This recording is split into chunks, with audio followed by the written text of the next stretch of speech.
Press start.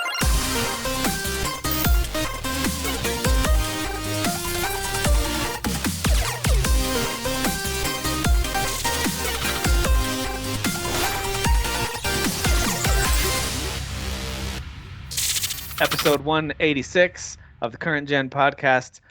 I'm here. I'm Tim with Kyle, Jeff, and Derek. Good evening, gentlemen. Hello. Oh, yes, that was very formal. What's not very formal is the shirtless blanket, but we're used to it by now. We actually have come to love it. And by the way, if any of you have a problem with it, like, I'm sorry. Please, by all means, it's pretty let good. us know. No, don't. I don't want to read this comment. So you could just internalize that and just move on. Yeah, just move on from it. You're gonna be fine.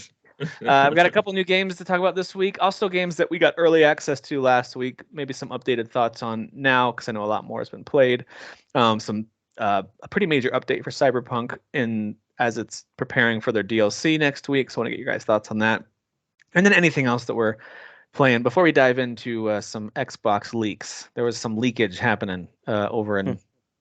Someone called it. I think it was his IGN. I want to give the right person credit.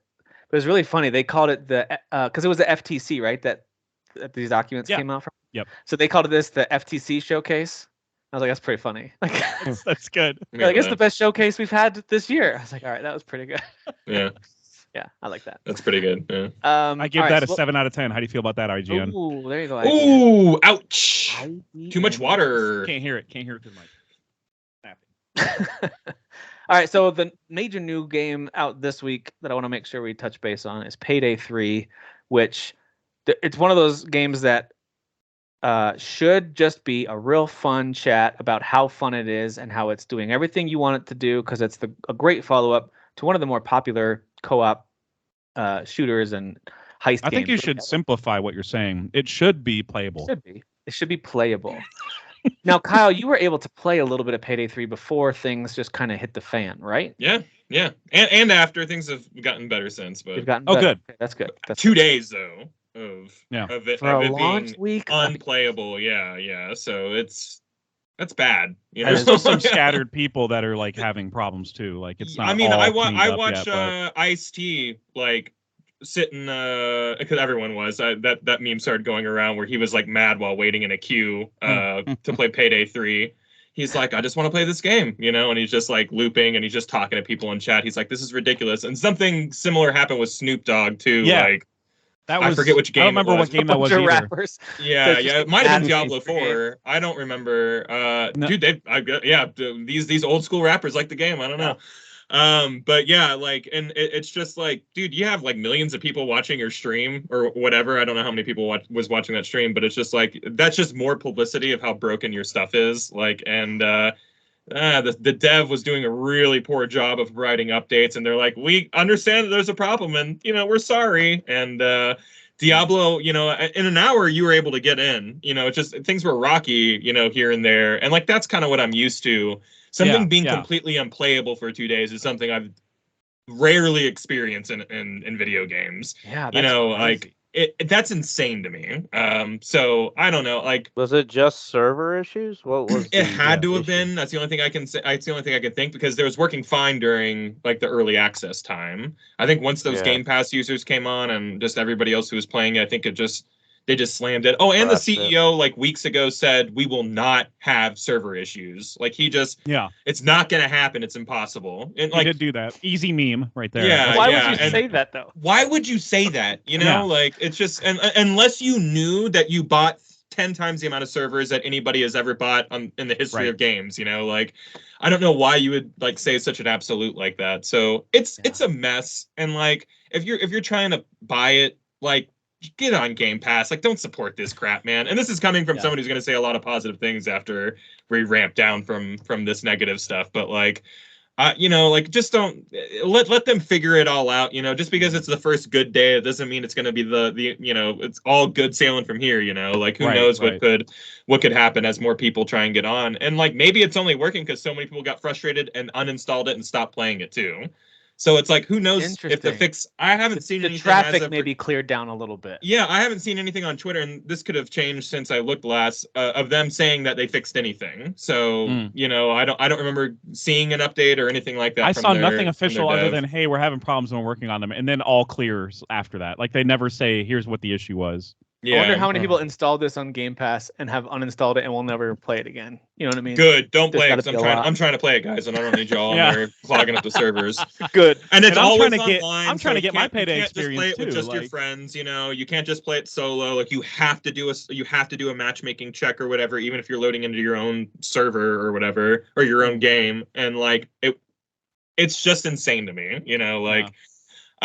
That being said, it's a little prohibitive for a game that should just be pick up and play. yeah, especially because the last game didn't do that. Like you could just jump on like with your buddy, not ever have to do that. Like check on the servers or trying to bring anybody in, or you could just play by yourself with AI. Which like when you play by yourself, it's still AI, but you still have to go through the matchmaking. What's the point of like the matchmaking setting to invite only if you're just going to go through the same process as people that are public? Yeah. Like, what's the point of having that setting at all if we all have to go through the same checkpoint? Yeah. So dumb. Well, let's talk about the game itself, Kyle. Yeah. You were able to play a couple days ago, and then again, it sounds like today, maybe. I got about 8 good playable hours on there, even though my PlayStation says I played about like 12 or whatever. So like 4 of those were just me like screaming like "Ah!"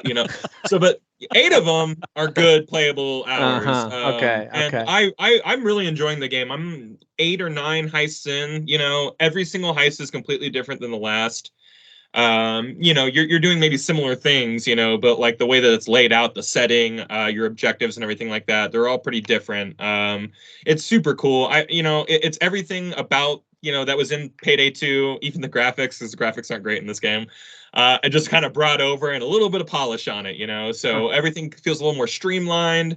There's a little more classes and stuff like that, with more perks and skills and stuff, so you can really lean into certain, play styles and everything. And it's not just about going down one skill tree; it's about kind of picking and cherry picking from a lot of different ones. And it's got a lot of freedom in that regard. And I don't know, the gameplay is really good still. It's all about co-op. It's all about screaming at your partners. It's all about, trying to get things together. Jeff, you were on for at least a heist. We got on for one. Singular. Yeah, granted, that was launch night, so that was our bad for, I guess, expecting it to work functionally on some level. But we were lucky enough to at least get in one heist, which was like the very first one. And we were just going to farm that one because you guys were level 14 and I was obviously 0 or whatever, 1. Yeah. Yep.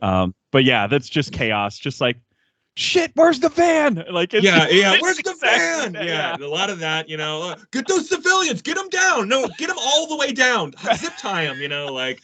Oh, I actually grabbed them. Oh no, I gotta let them go. there's just a lot of screaming. Or oh man, here comes the helicopter. It's dropping our thermite. Like go pick it up. And I just love it because it's such a communicative game. It's not a game where you're just kind of sitting back and, hey, how's your day going, Jeff? Oh, what are you doing? No, you're playing this video game. Like it is an all hands on deck type of experience, and I really like that about this game.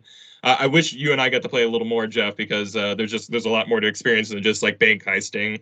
Like the second level is you taking on one of those like money trucks or whatever. Oh, and like you have to like hack it and like drive it. But exactly, yeah. You're hacking it. You're driving it up on like an incline, so you can get underneath it and drill underneath it to steal what's inside of it and stuff like that. It's just really involved. That's cool. And you have to stay with it while it's driving, and like there's SWAT teams and everything coming after you, and it's just so that's more of a killy focus mission. But you're still doing these cool objectives, but you're not doing anything like breaking into a bank or anything. Yeah, having to scope it out and stuff. Yeah, and every episode, every heist begins with like a scope out mode, so you're kind of like trying to figure out, hey, how are we going to go about this? And there's 2 ways to go about. Well, there's multiple ways to go about any heist, but there's 2 phases. There's all stealth or crap, we got caught, we have to do plan B. Yeah, that's what happened with the heist. The game objective shifts, like once with whatever happens. Yeah, so, like I think our buddy who we were playing with got spotted. He was doing the scoping out, and we were. So he was in the bowels of the bank, doing all the Metal Gear Solid stuff. And Jeff and I were out in the lobby, like, hey, so what's going on? We were just like up on the roof. We went around the backside to find our exit and stuff, and he was just showing me around the building because he'd done the the heist several times, and then we see all these red exclamation marks pop up. Yeah, and just Rennie going shit. Yeah, it's like, all right, he got caught. So then you just put on your mask and you go guns blazing, and you can trade hostages to get more time during negotiation phases, during phases between the waves of cops coming at you. You can exchange hostages for resources and stuff like that. So it's just a lot of new stuff in the game, but it's just, at the end of the day, it's more Payday, and that's what I wanted. And when it's working, it's awesome. And people are sweaty with this game. I got so many learn how to play asshole messages on PSN. When they screwed up the mission, so it's like they screwed up, they got mad, they projected at me. I got 3 of those today this afternoon alone. I'm just like, people really take this game seriously. I just so bring your friends because people are mean. Recently, actually, my kids said it, and I was like, what? Yeah, but it's basically a try hard, right? That's the idea, is that you're like, yeah.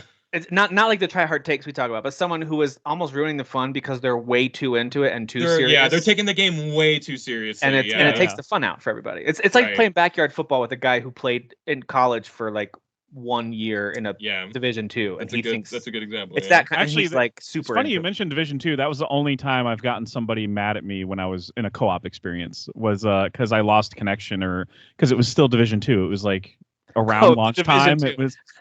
There were problems, and I got kicked, and the guy followed me, and then because it's on Xbox. I think it was on Xbox, so you can follow each other for whatever reason. And I don't know why they do that. Just friend, and that's it. Anyway, he messaged me you should probably let somebody know if you're gonna drop or whatever. And it was my call, and I just blocked him. I was just I don't know you. We were doing each other favors, man. I don't know you. Yeah. It's a fun game though, and every single time you replay a heist, things are remixed. So maybe that room that you're familiar with is somewhere else in the building. Maybe it's just things are just kind of changed around to kind of keep you on your toes. So it's a game that just breathes a lot of replayability, and I'm really enjoying it. I was very frustrated for 2 days. Don't get me wrong. Again, I would not support this game for another week or two. If people are planning on buying it because they don't have Game Pass or something like that. So. Just putting that out there, but once you're on the other side of those fixes and stuff, the game is just as much fun as I remember, the second one being. So awesome. Yay. All right, that's cool. I love that. Of course, we will talk a little more thoughts on Mortal Kombat and Lies of P, but we did cover those last week. So if you're interested in those, go check out last week's episode. Another new game before we get to those and some DLC is Witchfire. I think it actually. I'm trying to see when I think the release date was technically this week. It's in early access though. Is it only on Steam or only on Epic Games? Epic Games. I'm sorry, only on PC. Okay, yeah. Yeah. So it's only on the Epic Games Store. It's one of the few exclusives that Epic Games gets. That Steam will eventually get it, but for right now, it's an Epic Games exclusive. So it's $40. I would say for most people, I would advise maybe just wait. And I say that.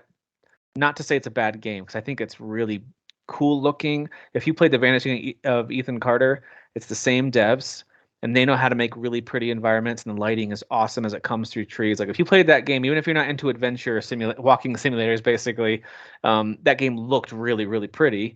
And so, did they do another one of those? Or is it just Ethan Carter? That was the only one? Okay. Yeah. I did Bulletstorm. Bulletstorm and Painkiller. So this is okay. So the only walking simulator style was Vanishing Ethan Carter, which looked really pretty. They're more of a first-person shooter. But they're only credited with Ethan Carter in this game, and that's it. On maybe some of the devs crossed over. Anyway, regardless, if you watch the trailer, it tells you Painkiller. Yeah, I remember seeing that too. Bulletstorm. So what I'll say is that it is. Before I tell you some of the genres that it hits, because that'll make some people just shut up right away, let me just tell you, the movement and shooting feels great. There are times that I'm running around with this kind of old world pistol, almost Doom style, sprinting from enemy to enemy and doing my dash to just unload. And you can shoot really fast. So unload into them, throw a magic spell. The combat feels really good, and it is difficult. But when you're in a groove, it is super fun. So the combat's great. It looks really pretty, if not so far at least. I'm only in the first area, very repetitive in terms of environment, but it is very pretty. But it is so here's the genre piece that scares a lot of people away. It's like a roguelite Souls-like, and I'm not kidding. It is both of those things. Kyle's out. So it is a game that centers very heavily around the idea of runs. Like you kind of have your home base along this cliff. You can make potions. You can upgrade your skills. You can go research weapons and spells. And then you go out, do a run, collect all the Witchfire that you can. But if you die, you get one chance to go get it. Very Souls-like, and it's very difficult. And the enemies move around. So like, is it like Remnant? Yeah, I think it's a little Remnant. Remnant is a shooter. Yeah, that's like Souls. But I think if you played Remnant and you were comfortable with that difficulty, you'd probably be comfortable with this. And if you like Doom, if you like Doom style gameplay, is that with some magic in there? But they are really stingy. I like that, like you get that second chance to get your stuff. So like merging a roguelite with Souls games, I don't know, kind of creates a really at least a second chance kind of run. Correct. Yeah, you can get your. But if you die on your attempt to get it in very Souls-like fashion, it's gone. So I've had a couple of times that I've had a few thousand sitting out there that I almost got to, but just got swarmed by all these skeleton baddies. And are there any permanent stuff like upgrades? There's a lot of permanent stuff. So when you bring Witchfire back, one thing I haven't quite figured out, and maybe I just need to read up about it. The game is very like, here's a basic way this works, but it doesn't really tell you the details. So I'm not totally sure how the portals work. When you go to an area and you want to leave, you only have like a minute till the portal behind you closes, and now you got to go find a new portal to safely escape in the world. And they put them on your map, but you have to go find them, or you have to beat the boss. And if you don't do those things, you're screwed. So I'm not sure if it's like a limited number of portals, and then you have to beat the boss. I don't know how that system works yet, but I do know when you successfully bring Witchfire back, you upgrade skills much like you would in a Souls game. You've got vitality and stamina meter that you can build up, or your spells can refresh faster. So you can really upgrade your abilities that way.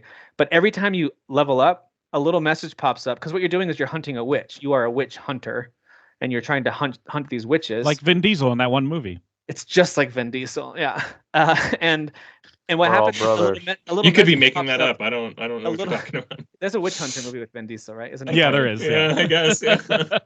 I'll take your word for it. Straight to DVD style. What I remember. But as soon as you level up, a message on the bottom says the witch has laid a new trap, or it'll say the witch has added a new enemy, or the warden is now patrolling the area. So basically, the enemies and the area become way more difficult every time you level up, which is a little bit oppressive in a game that's already pretty difficult. So I don't know if they'll scale that since this is an early access, but I had only leveled up twice, and there was already this way overpowered guy with a lantern searching for me when I went back in there. Enemies had all leveled up, and it said the witch laid a new trap, and I don't know what that means, but I'm terrified to go anywhere because I'm like, what does a trap mean? So it's a little bit overwhelming in that sense, but it's very cool. Like, I love the style. It's a very unique approach to these kind of games. So if you like a challenge, and if you like what I'm describing as like fast-paced combat with some magic thrown in, it's definitely worth a try. But it is $40, and it is early access. The game's clearly not totally finished yet, but it does play pretty smoothly so far. And it does have things like DLSS, Bethesda. They figured out how to do it at launch. So anyway. Unplayable without it. No, I'm just kidding. So I like it a lot. I do recommend it for some people. If that description doesn't scare you away, give it a try. It is pretty cool. I've been interested in this game, and this doesn't scare me away. I think it sounds pretty cool. The roguelite, it scared me away, but knowing that you can get your stuff back, if you just like, are either lucky or have this, the ability to, that I think that kind of makes it a little more appealing to me.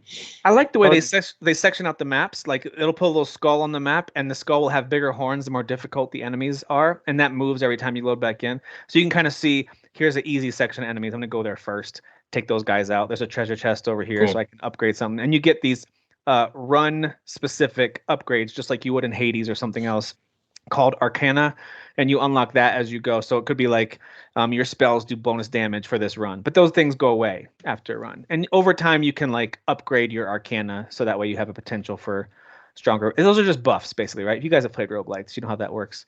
So you just kind of get buffs on each run. So they certainly have those kind of systems in place as well. And then I haven't tried the boss yet, but I at least want to give that whole first section a full exploration before I kind of shelf this game for later, because I don't think it's a game I'm going to stick with for super long.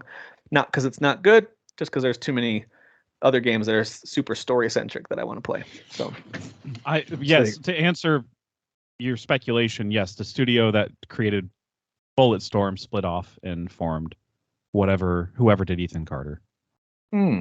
Yeah, That's so great. they- That's they crazy used for to them be to a go part from that of, to Ethan Carter, because like Bulletstorm is maybe, I'm talking like mood wise, the dumbest game in the entire world in terms of its like humor It's and ridiculous. just real dude bro energy. You know, it's fun. Yeah. It's super fun.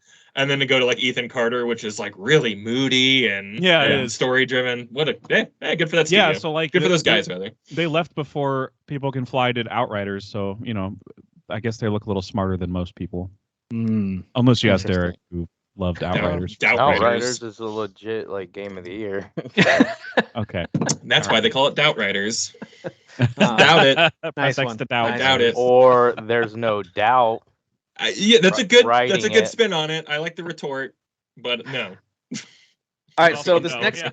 this next game I owned and played a good amount on the GOG service, GOG, which I think is CD Projekt Red's storefront, Yes. isn't it? Mhm. So that's where I bought Cyberpunk 2077 and put all the hours I put into that game, which is probably in the 20-ish range. I never did finish that game, as we've talked about before. So, Unbelievable.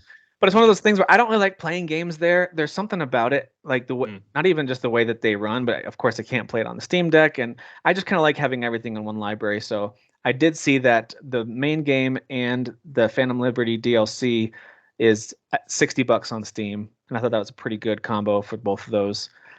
So I actually just bought those today and have it downloaded. So I'm going to be trying out the 2.0 update and starting my new run there, because that's what they tell you should do anyway. So hopefully get a chance to play some Phantom Liberty at least before the end of this calendar year. We'll see how far I can get into Cyberpunk. But what do you guys think about the 2.0? Is it 2.0 update? Is that what it's called? Yep. Right?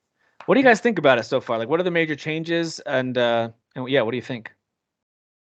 I'll let Kyle go because I've talked a lot. Has anybody else played it? So someone else can. I played the intro of it, but I haven't like experienced I know some of the significant changes are like when you're out in the streets, like going against cops and stuff like that, and then even the combat as far as how you can shoot from your car. Now you can equip. I like this. You can equip like guns to your car, so it's like Twisted Metal-esque. So I like Mad Max. Yeah, very and much. then I watched a video or read somewhere that this game is actually harder now because of all the changes, or maybe it was Kyle saying it. I don't remember where I saw it. But the experience is a lot more difficult now.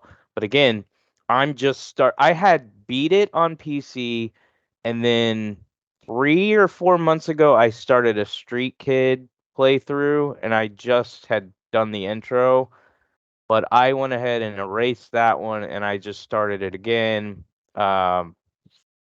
Friday? Yeah, right before I left to go to Halloween Horror Nights. So I started a new one just to check it out on my TV and stuff like that. So I'm not far enough in to really comment on any major changes and how it's going to impact me. I will be able to next week because I'm playing Starfield right now, but once I'm done with Starfield, I think Cyberpunk's going to be a main course meal for me because I do want to get to the DLC. Yeah. Are you're going to do a brand new run for that, right? Because I mean, I guess you said you started from the beginning, but I know they recommended that. But did they say it's going to break if you don't? You know, that I can answer. Everything is so different now. Like, I mean, even like the way that you like install cyberware or the way that your like skill points, so like everything's different. Like my character was like skilled towards pistols, shotguns, swords, and tech. They moved pistols from like reflex skill tree down to the cool skill tree, which I had 0 points into. So like I had to reset my entire character. Even in a brand new game, I had to reset my entire character and redistribute all the points. That took like 3 hours. I'm not even kidding you. Like reading every single. Out, I got to figure out where to put the points, because then you have ability points, and then you have perk points, and the ability points goes into the 5 abilities that you can do, and then everything falls into those 5 abilities. And I had like 59 perk points to spend on the stuff inside of the ability trees. And it was a lot. Like, I mean, and lot to everything matters now, you know, like the way that you build your character allows you to have like certain levels of like how much cyberware you can equip to yourself, you know. So if you're not really attuned, right, you know, like maybe you can't equip that many cyberware, and your character that you used to play with becomes a lot less powerful. And your gear might all of a sudden become unusable or weaker, well, I guess. Gear is all cosmetic now. There's no like nothing. Yeah, your arm. There is no armor anymore. Everything is dictated by the cyberware that you equip. You know, so like anything that you pick up off of like you know, bad guys that are just like clothes. That's just like for you. You know, you get to dress however you want. Like how it looks. Yeah, which I appreciate because God, I hated how I looked. Yeah, a lot of the high. I spent my entire so first playthrough as a nomad, looking like a moron, like the entire game. Same here. Because you had to just cobble together. Go higher level.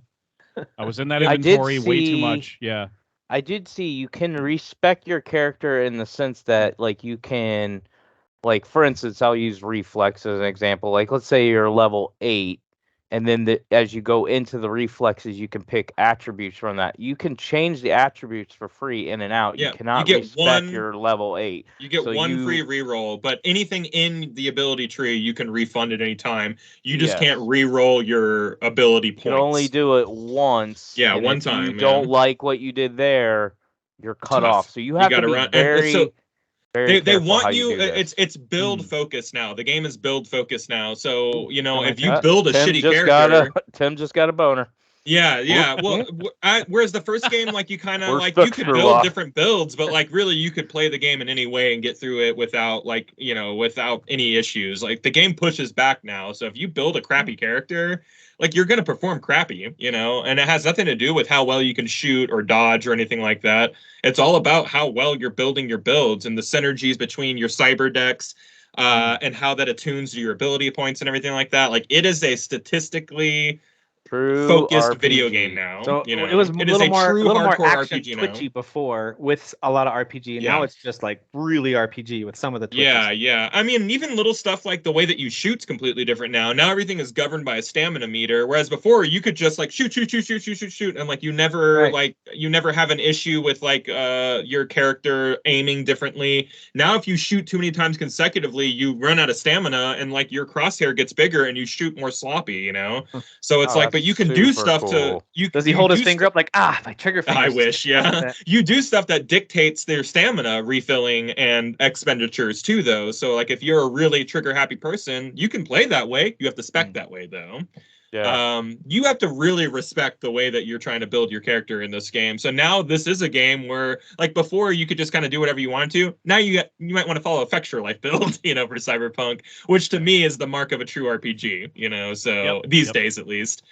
So I'm having a really good time. It was immediate how different everything felt. They even changed some of the button layouts and stuff like that. Like now crouch is like the joystick, which is kind of interesting to kind of get around.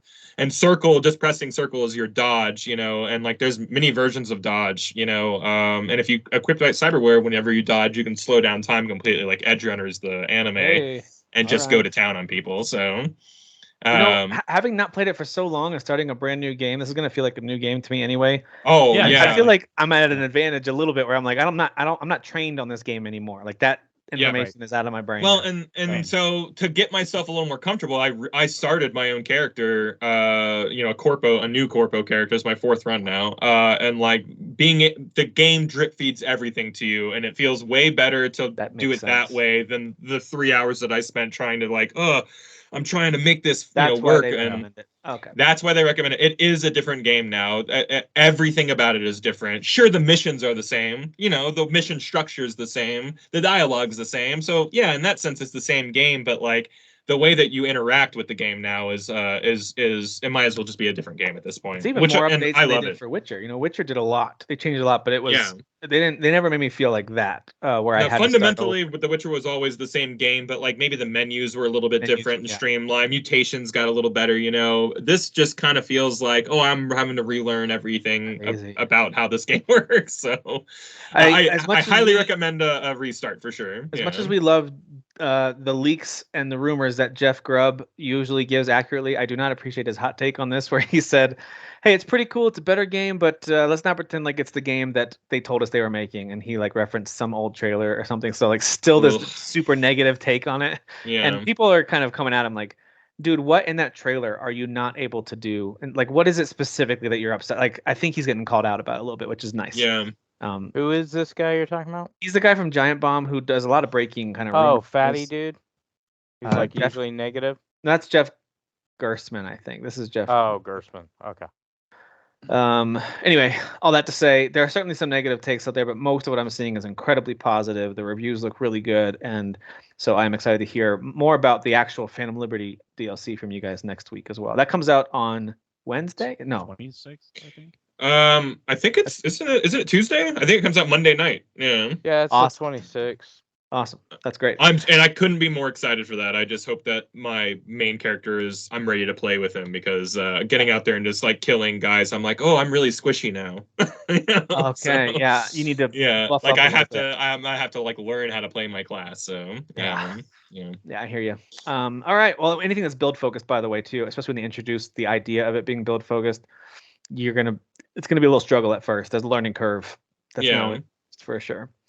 Another big piece of DLC just came out this past week, and that's the Separate Ways DLC for Resident Evil 4. Did anyone get this, or maybe at least planning to get it? Maybe you played it back in the day, the old original one. Planning to get it sure. eventually. I didn't bother now. No. Okay. I gotta be honest. The only reason I didn't get it is because Resident Evil 4 is not already installed on my. Like that was the barrier. So this is the installation. It sounds like it's a good price though. It's like $10. It's $10. And it's yeah, like 4 and the hours original is really content. good. Like everyone loves that DLC. So I never played that DLC. It's you play as Ada Wong, right? Yeah, and they had to remix it because nothing in the original DLC like. There's like you'd have to remake all that stuff, So it's like the stuff that didn't make it into the regular game, like the Leon when he had to like from the movies. Remember the lasers that come? That was in the original Resident Evil 4. She gets that in this game. You see it in the trailers. So okay. So things that didn't make it into Leon's campaign now you might get to see here, and other new kind of cool stuff. So it looks cool. All the grappling hook and stuff like that. Like it looks like a really fun. It looks like fun gameplay. Like listen, Resident Evil 4 is still one of my favorite game experiences this year. That remake was just incredible. So I will try that DLC. Just don't know when. And $10. I mean, yeah, good might price. as well buy it. It's probably only a couple hours, but it's it's another reason to get into that world. 4 hours. Oh, is it really? Nice. 3.5 to 4 hours, depending on how slow you are. That's a good amount of gameplay. That's why I was shocked. I was like, wow, I'd figured they would charge 20 because I think Resident Evil Villages was 20. Now they gave you more stuff with it, but still, and it was just shorter. I believe it was shorter. The Rose one for. Yeah.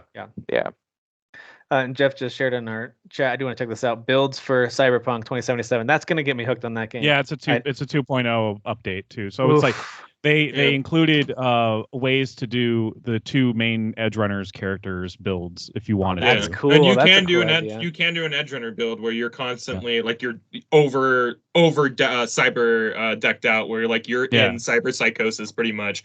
Your health is depleting, but like your damage output is absolutely godly. Yeah. Not Fextra Life, not reading it. Fascinating. Yeah, right.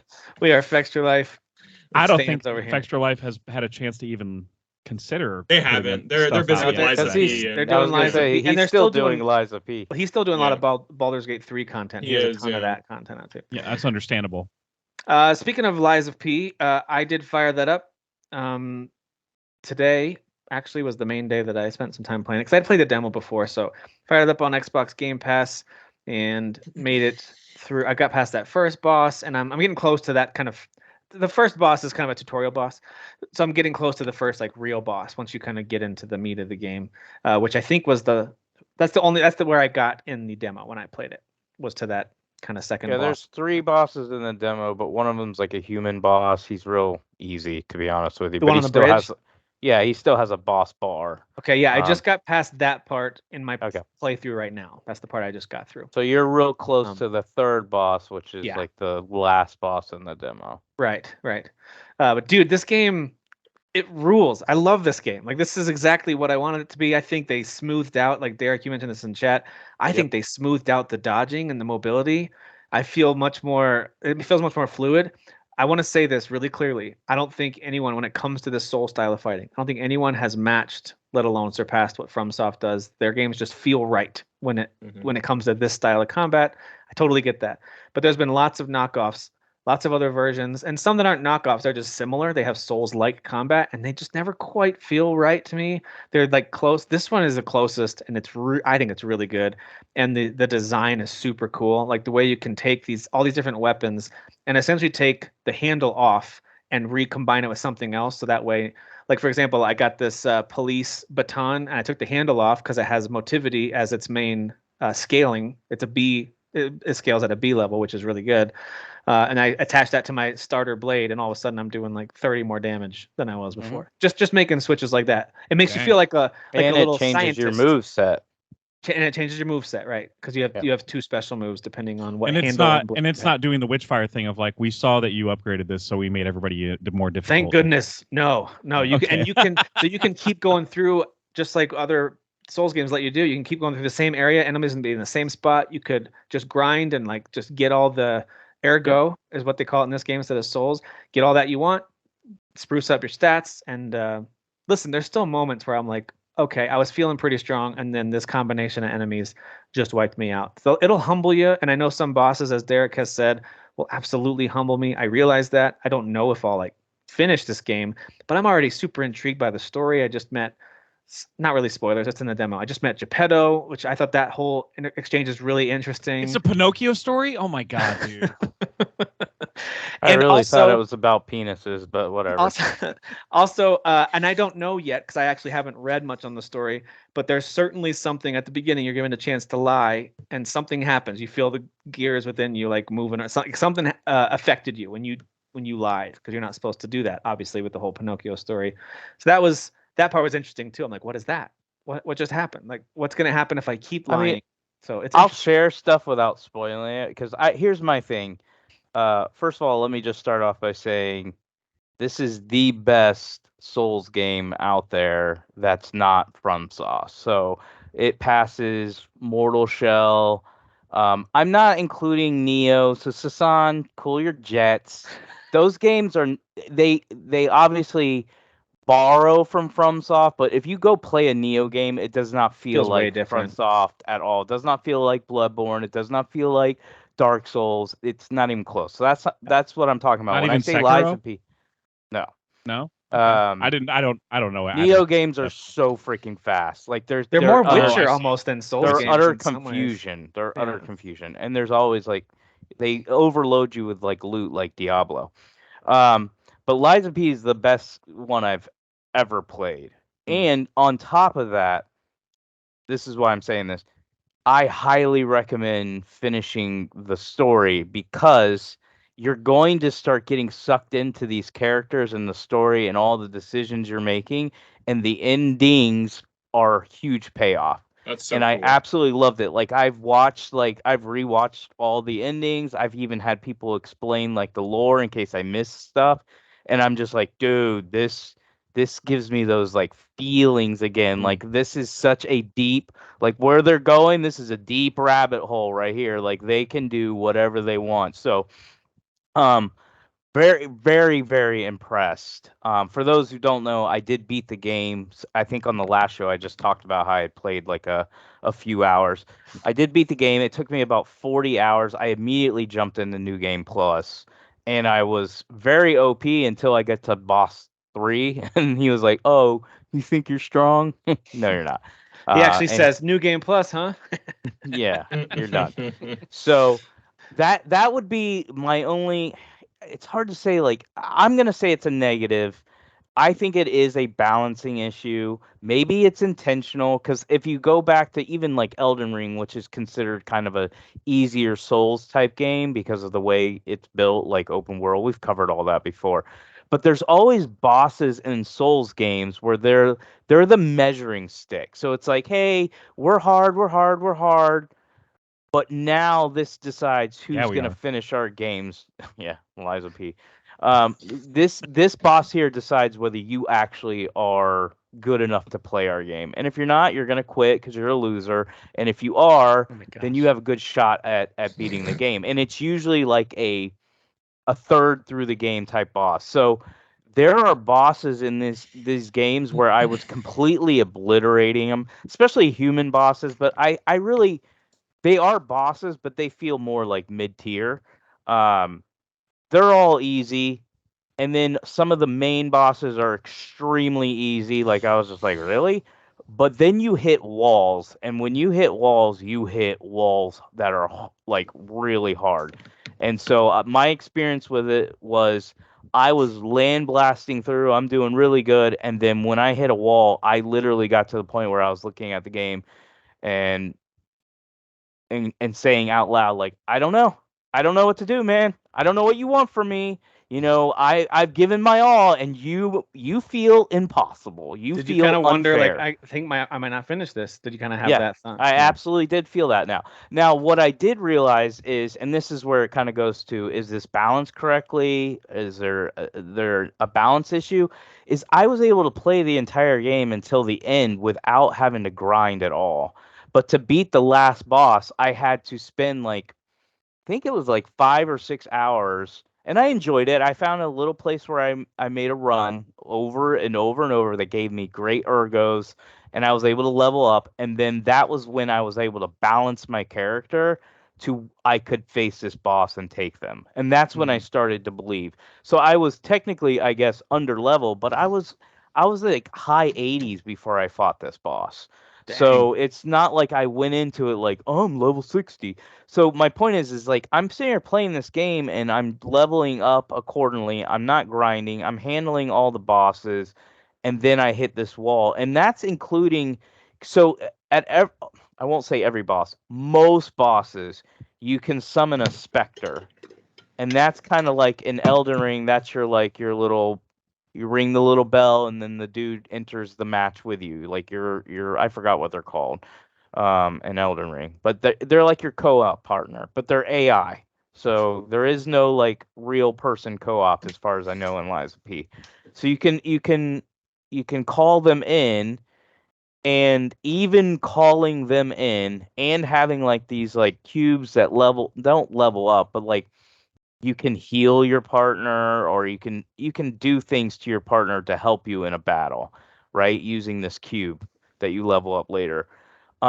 Even utilizing that tool, I was getting wiped, especially when the boss went to the second phase, and I was just like, I don't know what to do, man. This is absolutely nuts. But when I grinded, I was able to rebalance and in a way kind of respect my character. I didn't, but like I changed a lot of things so I could uh equip certain amulets I couldn't equip before, which I will say that definitely seek out amulets. There's certain amulets, especially for your build, that will make you extremely powerful. And that was the difference. So I did get that experience when I beat the boss and I finally beat him. I didn't feel like it was luck. I felt like it was like, hey, I went and got more powerful. I equipped certain things I didn't have equipped before that made me stronger against this boss. And so I actually feel like I beat him. But anyways, the game is spectacular. I know, I've had conversations with other people that don't agree with me, but I don't care. This game to me is easily a 9 out of 10. And if it didn't come out this year, it would definitely have a shot at Game of the Year. It doesn't have a shot at Game of the Year for me just because The competition this year is the competition is Yeah, just it's kind of dumb. ridiculous. Yeah. I think stupid is the right word. Yeah, it's stupid. The competition. Yeah. But It's stupid. but if it came out maybe last year, for me personally, it's probably Game of the Year. It's that freaking good. It has that fun of a story. And when I say it's a good story, I'm not talking about like it has great cutscenes. It doesn't really have cutscenes. It talks to you They're kind really of like brief.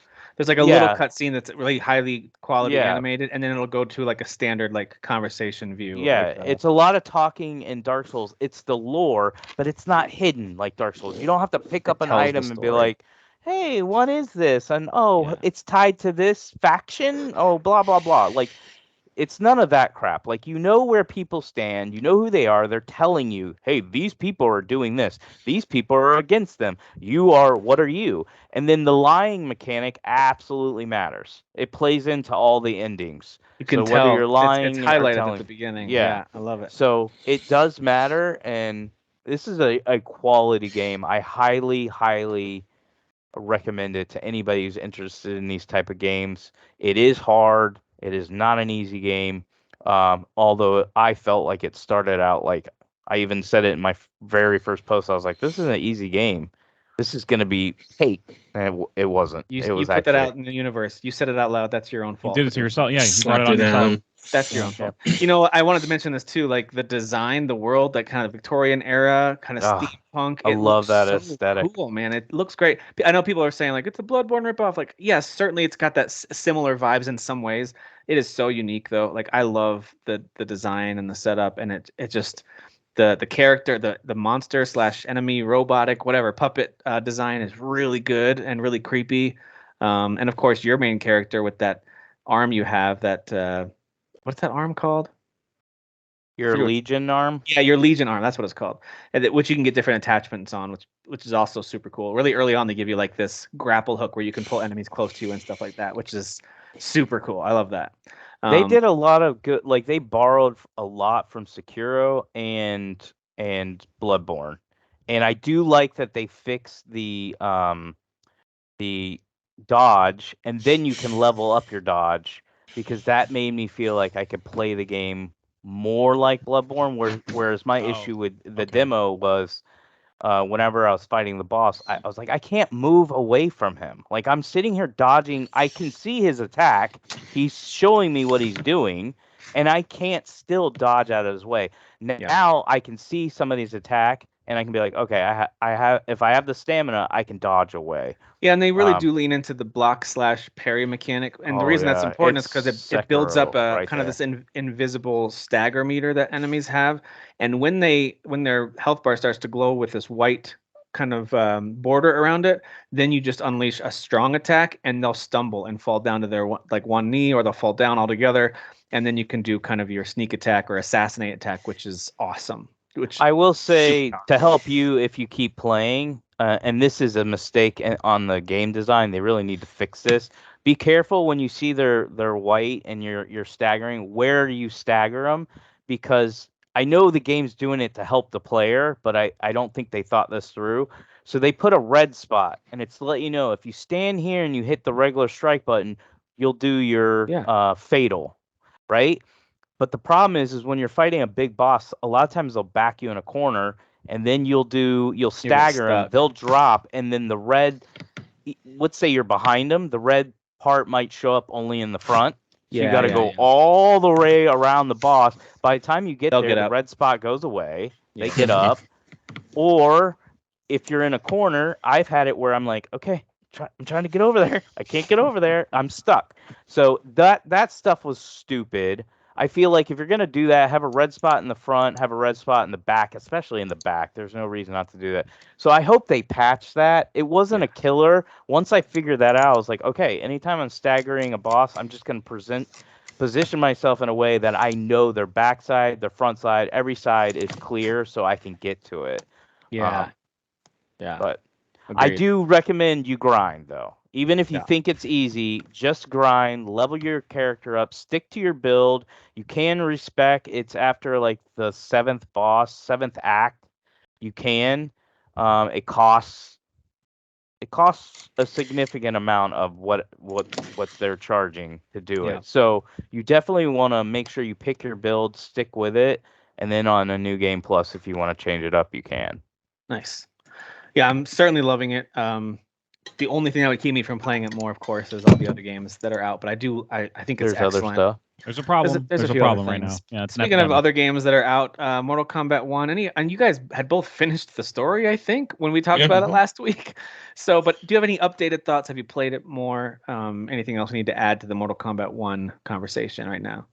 I mean, the only thing I would say is I played a little more Invasion. I thought that was cool. I haven't played it a lot enough to like really speak on it.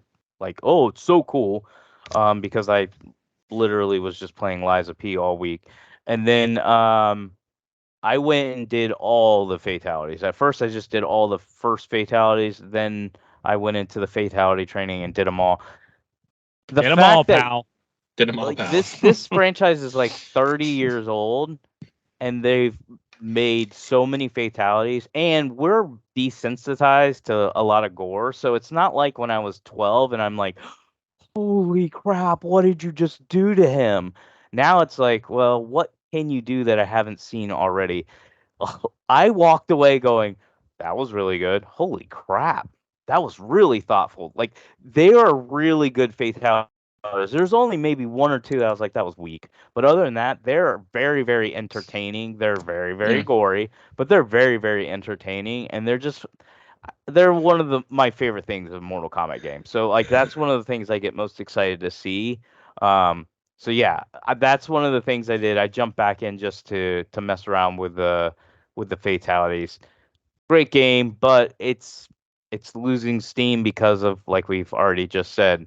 As soon as I finish something, even though I have a desire to replay something, I'm like, I really need to play Starfield, and I need to I've got that play too. Cyberpunk, and I've got too much, so I don't have time to Just wrapped up replay a it. game we'll talk about soon, but I'm like, man, I want to keep going, but I think I gotta focus in on some of these other things. So I'm right there with you. Kyle, what about you? Have you played Mortal Kombat 1 much more? Yeah, I played a lot more Invasion mode, and I like that mode a lot. It just keeps things fresh and entertaining and funny.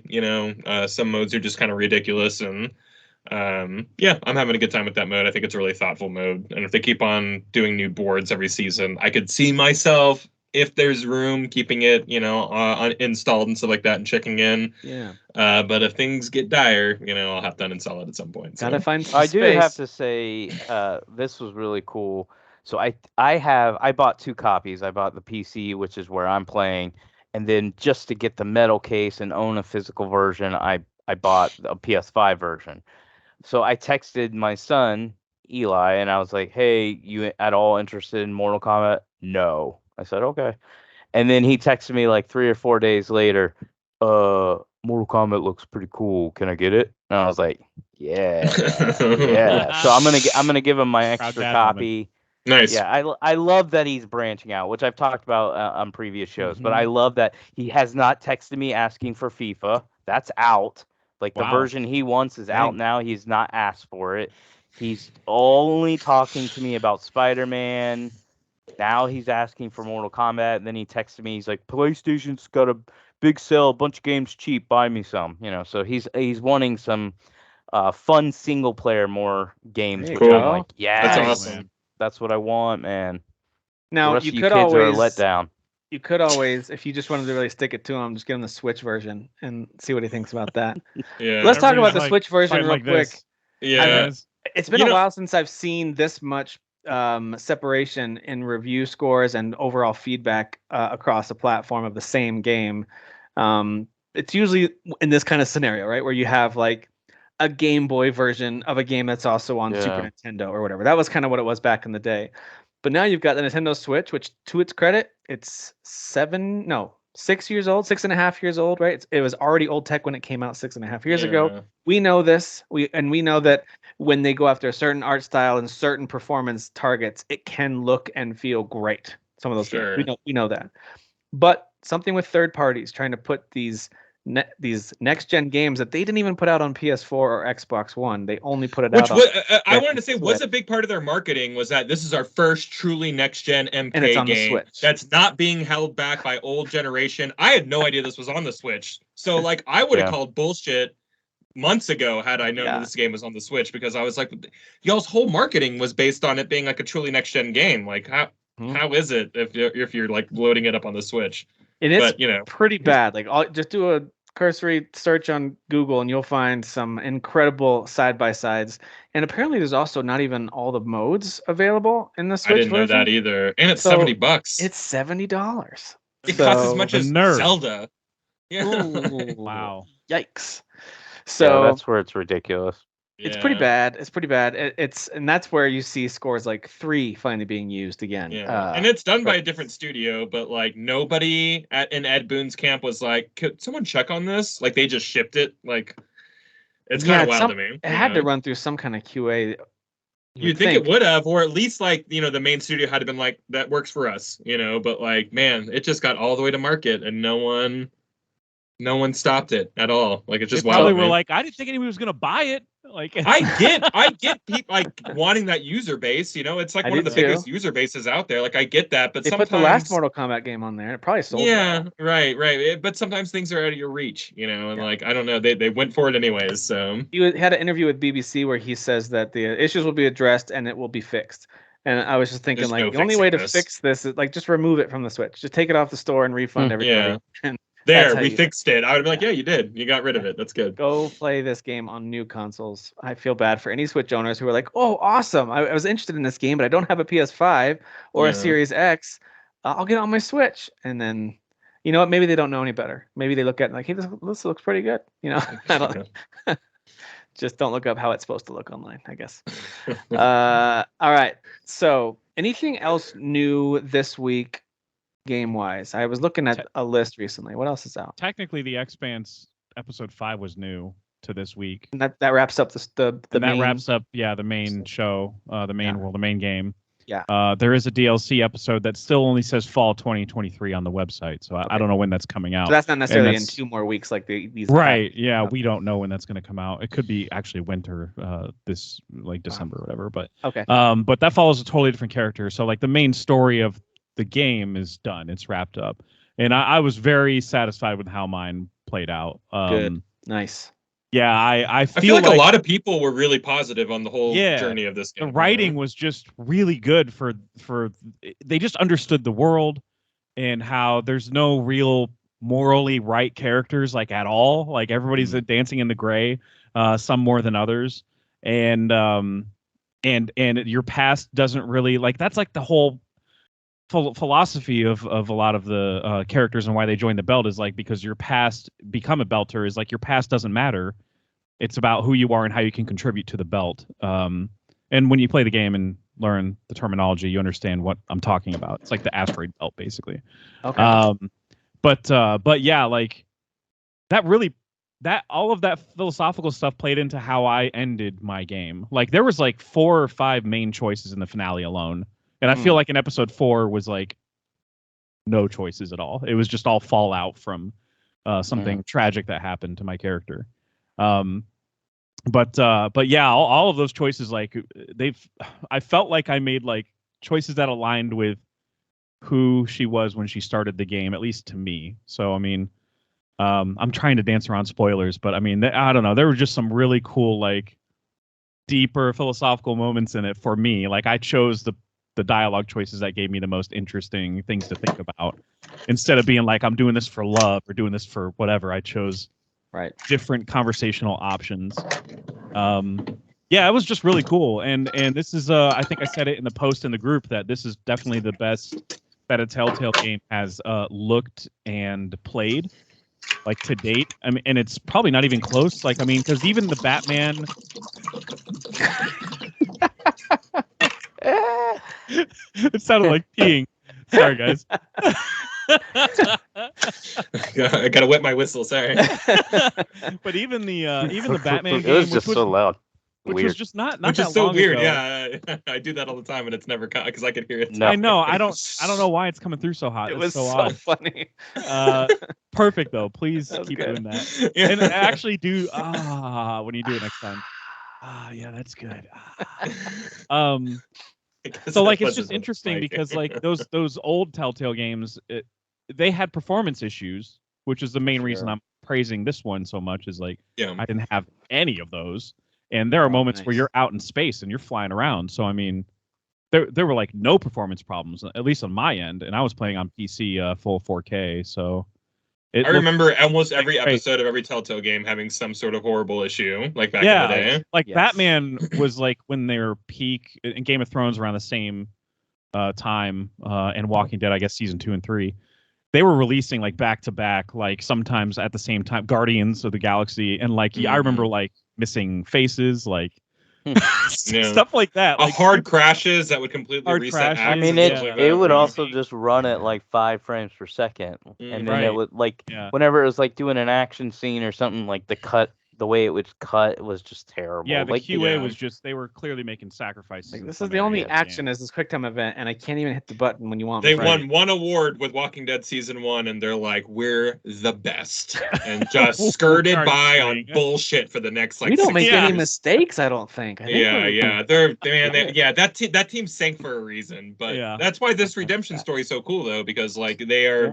This does feel like it's handled with such like care, you know. And Yeah, they got people on the team in the writing area of it that were like, yeah, Enough we know the people, a big enough Expanse. We budget, know, you we know. totally know the Expanse. Like, that's what it felt like. Is like they got a grasp on it. It's just like the Jedi Survivor team or Hogwarts Legacy. Like, it just feels like they put so Understood much the care assignment. into this game. Yeah, exactly. Nice. Game of the year. Also, Party Animals came out this week, which looks ridiculous. If that's your thing. If y'all all want to get on and try it, but that's the only way I'm ever gonna play it. So. It does. Yeah, look, same here. It does look silly. I don't know. Is but on it Game looks Pass? like Gang Beast or like any like Yeah, this Gang type of Beast. game has been out for like 10 years now, and Fall like I've Guys. never been Yeah. interested. So Yeah. Same here. it looks silly. Like yeah, again, like if all of us got on, we all like screamed at each other for like an hour, and we're like okay, and then uninstalled it. Like that would be about Yeah, the that's a amount of time maybe. I've been That's a big Yeah, that's maybe. about what it deserves. Yeah. I'm playing Baldur's Cyberpunk. Gate, Sorry, guys, Baldur's I'm Gate busy. 3 is on Mac before it's on Xbox, so take that, Microsoft. Wow. Playable on Mac computers. I didn't know Max. Microsoft didn't think that this was going to be a big success. Oh so, yeah, we saw that in their leaks. That was pretty. I didn't even know Max could play games. I'll be honest with you. I've only thought of them as like, audio interfaces. audio like, video. Yeah. Yeah. They're whatever you call it, a DAW basically for. I had played some on producers. the old Mac laptop that I had. I played a couple Steam, like Borderlands 2. I played a lot on that. Yeah. But yeah, it's fine. It's just not all of them are compatible. So a lot of times you have to install Yeah. Windows in a separate hard drive and that whole deal. I guess graphical compatibility was not a concern though, because I assume their technology or the hardware is up on par with whatever's being on PC, whatever's being put into PCs now. Yeah, it's at least a baseline integrated graphics capability for the most part. So anyway, all right, that's all I can interesting. see on the list for this week. And then of course next week we have the big DLC Phantom Liberty. That's a huge one. Idris Elba, baby. I'm so stoked. The official Disney Speedstorm release date, which is weird because it's been out in early access, I suppose that's been. Yes. Speedstorm comes out for real next week. Mhm. What else comes out next week? Cocoon will be on Game Pass next week, which is awesome. Cocoon and El Paso elsewhere. Is it anywhere elsewhere? I think that's like Tuesday as well. Yeah. El Paso elsewhere. elsewhere. Yep. Mm. That game looks really cool. So excited for that game. Oh, and guys, I forgot this. Infinity Strash. Comes out next week. God, that just made me so mad. I don't know why. It's a Dragon Quest I got game. mad. I got mad for no reason. Just a second. Strash. Just a really bad name. Infinity Strash. Sounds all right. great. So it really does. Such a bad name. It really does. Okay. All right, guys. Let's talk about some of these leaks, some of these Xbox leaks that came out. So I jotted down a few of the highlights, but there's a whole lot more, of course, that people are talking about. Can we just also say that this has got to be one of the biggest leaks that is confirmed accurate that I've ever seen? Like I've seen lots of rumors and but I've never seen anything at this scale from a company this other big. than like this, and this is not even on the same scale, like you said. Other than GTA 6 leaking like online, multiple like the early videos. gameplay or whatever. Yeah, which is a big leak for them because Rockstar is like so Right. secretive. Right. This still doesn't compare because we're talking about future like years down the line projects that they have lined up. Yeah. Yeah, some of the things that jumped out to me. One of them was apparently there was an email from Phil Spencer about how excited he is about the Series X after seeing the PlayStation 5 reveal, where he was just kind of like, guys, we have a superior product. Like there was kind of like that, which is so funny to me. Cause I'm like, do ya? Oopsies. Anyway, now part of me also gets it because like when you're leading a team, you want to kind of pump everybody up. So of there could have been course. that. Yeah. Just to get everyone. We kind got of this in the behind bag, guys. We got you guys went with a. I get it. Yeah, it's fun you to guys laugh went with a at, but like rectangle if thing. you really think about it hard Good. enough, you're like, well, that makes sense too. Yeah, totally. So that one was kind of funny. Also, at one point, he apparently chatted about wanting to acquire Nintendo Yeah. and about how that would be like the biggest. what did he say? It would be incredibly beneficial for both us and for Nintendo because their future is not in the hardware space. It's essentially like what he was saying. So can you imagine a world where Nintendo games are just on the Xbox consoles? I mean, yeah, Kyle Bossman broke down this entire like email about this specific subject, and he kind of illuminated it as like he wasn't really talking about like it was absolutely going to happen. They were just like kind of talking about like, hey, what if, you know, wouldn't that be cool, man? What a career maker and yada yada. So it's just like that's kind of a conversation that probably was never supposed to be seen by anybody. And that wasn't the only one too, right? Like, I mean, there was a leak before that they had, or at least in the court documents that were made public, that they wanted to acquire. I think Ubisoft as well at one point. Like they were looking at other people before. They want to buy everything. I think everything is on the table, and then they're always looking at things options. fall off the table. Obviously, as they realize. Even like the Nintendo one, like so many people in the other gaming groups, not ours, and the other gaming groups that take this crap out of context. Clearly, I'm going to sound like I'm a pretentious asshole, but I'm just so sick of it. They don't know anything about business because they're making posts like Phil Spencer's such a dumbass for saying this stuff. I'm like, guys, first of all, it's his job to look at any opportunity. Mm-hmm. Second of all, what he was looking at with Nintendo, it's not that he was like, oh, Nintendo will let us buy them. That's not what he said. Yeah. He's looking they're at doing it and going, so bad. They need help. He's looking at it going, Nintendo really sucks at making hardware. We're really good at hardware. Nintendo has a lot of great IPs. How cool would it be, because we already have a relationship with them, if we were able to buy them out and just have them be a developer for games like Sega? Like, Sega doesn't release consoles anymore, so I guarantee that's what he's thinking. Why doesn't Nintendo just be like Sega? So it's like stupid stuff like this where it's like we're purposely taking things out of context just to make somebody look stupid who's not really that stupid. And I'm not even on board with everything Phil Spencer says and does, because I have said in the past, I have a huge issue with you own all these developers, you own all these IPs, and yet your console, in my opinion, is the most lacking when it comes to having blockbusters or consistency and releasing stuff. So I have major issues with them, but none of these leaks, I never read anything and went, what a dummy. Let me make a post about it. But it is just a bad look because of everything you just said. In that framework, what you just said, we've acquired, and only recently are we starting to see some of those fruits. And I hope that Starfield's just the beginning of a still lot doesn't of feel like enough stuff. though, you know, like not enough exactly. yet. Yeah. So for them to even it's just a bad look to even talk about acquiring. No, it's a bad look because it's out. Yeah, it is. Yeah, because like we're not even utilizing what we have. Let's have more. Can you sound more like Embracer Group when you talk like that? Like, come on, stop. It doesn't. Yeah, and they're showing their true colors sooner than Microsoft has a chance to. Exactly. So it is a super bad look. I also like, but I do like that he acknowledged internally, although externally he stayed very positive. He loved our lineup. 2022 was amazing, but he said apparently in these internal emails, we have a huge hole. We're in a huge hole with our games lineup for platform and Game Pass content in 2022. Like I think if I read the leak correctly, the wording correctly, it sounded like a pretty ticked off executive. Like, guys, where's our games this year? We got nothing. 2022. You pretty much did have. You had some small stuff that was pretty decent, but you had overall Grounded full release. Okay, I did like how some people were like, see, they're even admitting they had a bad 2022. I go, we all existed Everyone during that time. We all. What are you doing right now? That was also, this is an old talking point because they admitted in court, in public documents, in written statements and oral statements, we are losing this battle. Yes. It can probably never catch up, you know? They said that. So imagine having to say that publicly. Of course, behind the scenes, he's going to be a little more angry about it, understandably. Sure. Yeah, no, I agree. We also learned about this Brooklyn console, which is apparently supposed to be this digital only 2 terabytes of storage, cylinder shaped Xbox Series X that they're looking at the end of next year to release. At the time when this was created, it looks like these might be 2020, 2021 presentation slideshows.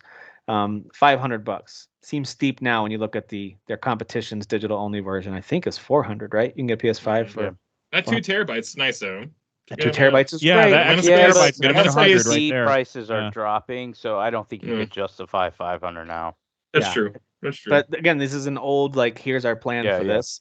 So it absolutely could be a lower price, different price. I like that it's not a more could've powerful scrapped this. system. If this is what we're doing this generation, I'm actually all about it. Like, I don't want to point another- that out. another I option. think we are definitely getting more powerful stuff because they were already rumoring that Think we'll like get a as Pro? soon as I think so we will. they'll probably keep a lot of what we've already seen with this leak, and then just upgrade some internal hardware elements to make it be like strong. Running out of time. As If a 0.5. that doesn't come out till next year, and they're planning on their brand new system in 2028, it'd be weird to release a 0.5 version for like, here it is for a year That's a or good two. point. There it is. That's true. I think don't. Sony's releasing one too, but I think obviously we don't the know Xbox much about it yet. But One X came out 2 years before Before they launched PS5 the and Xbox Series X came out. So 2 years sounds about right. I still think Maybe that 3. I think we're gonna get either 2024 or 2025. We're gonna get upgrades to PS5, Xbox Series X. That are gonna be those mid hardware And upgrades. Switch think will they'll call be it? Switch Series 2 will be Y? the next big new thing. Like Seriously, I hope not. I really don't like this practice. It's not my favorite. I don't What like will it they- either because I want it. You know, every time they announce something like this, I want it, and it makes me go broke, and I hate that. I just feel like if we I- haven't even gotten like this is the first year we started getting like really good games or Yeah, whatever. where It's you're like, actually getting let's just next ride gen. this for a little bit, like exactly. I mean, Absolutely. I get If it. I New didn't toys own are a always cool. PC More powerful Yeah. stuff is always welcome. But like, Yeah. just in terms of, I'd rather you just do the full step than the half one. But whatever. I'm with no, you. I would agree with you now. Like if I didn't have a PC that Business-wise, was y'all are more probably right, Tim. powerful, I would be itching for give me more frames per second, give me Yeah. more resolution. Now I'm like, no. Keep everything on the consoles the same. I'll play what I want on PC. Your exclusives, I'm perfectly fine with what your hardware can do for your exclusives. I mean, 'Cause would there's it be 2 of cool them. to play Final Fantasy 16 at 60 frames per second at native 4K with ray tracing? Sure. If they can pull it off at a good, decent price. I don't think it's necessary. I think what they're doing now is fine. You could totally, but they're in the business of making money, and they do make money off those mid-tier upgrades. So it would make sense mid-tier. Business-wise, it does make sense. Yeah. 2 or 3 years, we do a full release. Yeah. 8K, 120 frames per second. Reality, 4K, 60 frames per second. So we do have a Series S in the house. My son has one, but we don't have a Series X. So if they did put out a, digital only one, something like this, to me, it'd have to be 400 or less. But then I might go for it. It'd be nice to play some of their Game Pass stuff, switch back and forth. For right now, I'm gonna just tell on you- PC for that. I love my PCs. I've talked about them a gazillion times. I am playing a lot of Starfield on my Xbox Series X. And it's mainly because of my setup, and my PCs work on it fine or whatever. But my point is I would not be willing to do that if I felt like the version of Starfield on Series X was such a lesser version that I'm like, The Mhm. Switch this Mortal is Kombat. disgusting. It's the Switch Yeah. Mortal Kombat. Yeah. Yeah. The native Yeah. 4K looks great. The 30 frames That per game's second sharp, for this man. game is not like Redfall. It actually feels totally fine. I don't have any accuracy issues. It's good. It Yeah. plays really well. It's a good Yeah. version. And eyeball still shots aside, like those are so fleeting, like the vistas and everything in that game looks so beautiful. So I actually well, we'll get to Starfield. I do like the facial animations, even if when it's they- working, yeah. even and if it I don't get a lot of the shifts- eyeballs, to be honest. they but- shift in and out of the animations a little bit weirdly, but overall, when they're talking and they're expressing, I'm like, hey, that was pretty good. But then it'll shift back to some like neutral face sometimes in a weird way. But like overall, it's on Kind par. of feels like you're better talking than- to animatronics for sure. Yeah. Yes, Sometimes. and when you play a game that has full mocap, it's gonna feel and look way better than Yeah. this. But this is about as good as I've seen with no motion capture involved. So anyway, Totally. I agree speaking with of Bethesda, they've got some games in the works. Apparently, like Dishonored 3, Doom Year Zero, Ghostwire Tokyo sequel, Elder Scrolls Oblivion, and Fallout 3 remasters. I have to pause at Ghostwire because I didn't know the first one did well enough for them to be like, guys, I didn't think it sold well at all. We got to do another one. Maybe everyone played it on Game Pass. Maybe there was a surge of game. I don't know. Yeah. Or maybe this was made before they knew how poorly it was going to sell. I don't know. Oh, yeah, that's a good point. Yeah. These leaks were from across the last kind of year. I don't think the like that high budget, so I think they probably made their money back on the first one. I wouldn't say it was. I believe that. I don't know if it was a runaway success, but yeah. Because now maybe it's on they feel consoles, like they right? can build off made a of surge it. of money when it came to Xbox, I would imagine. Well, if enough people play it, it's just another thing to be on Game Pass to be Yeah. like, see, look how good Game Pass is. You know, so middle tier games they're necessary. Yeah. I played enough of it to say I liked it. I didn't did. play enough of it to like it enough to beat it. Dan beat it. I so think he was the only would one say on it our... was. I think Dan played Dan beat Pro it. gamer. Well, he likes really bad games, so. And he's not here to defend himself, so that's just truth. We can't argue it. So it's actual fact. It's just fact. Yeah. Final Fantasy VII Remake's going to run at 30 frames per second. You heard it here first. Good luck with that. Rebirth, Everyone's going to be happy with it. It's going to be fine. 25 frames per second. There Digital was- Foundry will find that drop. But the other ones sound like the Oblivion and Fallout 3 remasters are pretty exciting, and That's Dishonored, very Dishonored exciting. 3 is a next gen Dishonored is going to be amazing. Like, Yeah, I think that's probably the biggest news because that's been a dormant franchise for a while. I hope they go, hey, Redfall was so good. We really should take what made Redfall really good and implement it in Dishonored 3. I really hope they destroy one of my favorite franchises. I really hope they do I just that. hope Arcane can kind of get, you know what, go back and do what you're really good at. Make another Dishonored and focus on that. Although they have said publicly recently, no, we're going to keep working on Redfall till we get it right. I'm like, oh, that's... I really think the main team's moved on. We're probably talking about a little team. Yeah, I really think that because the guy, head honcho of the Dishonored team, that guy was like, this game should never come out.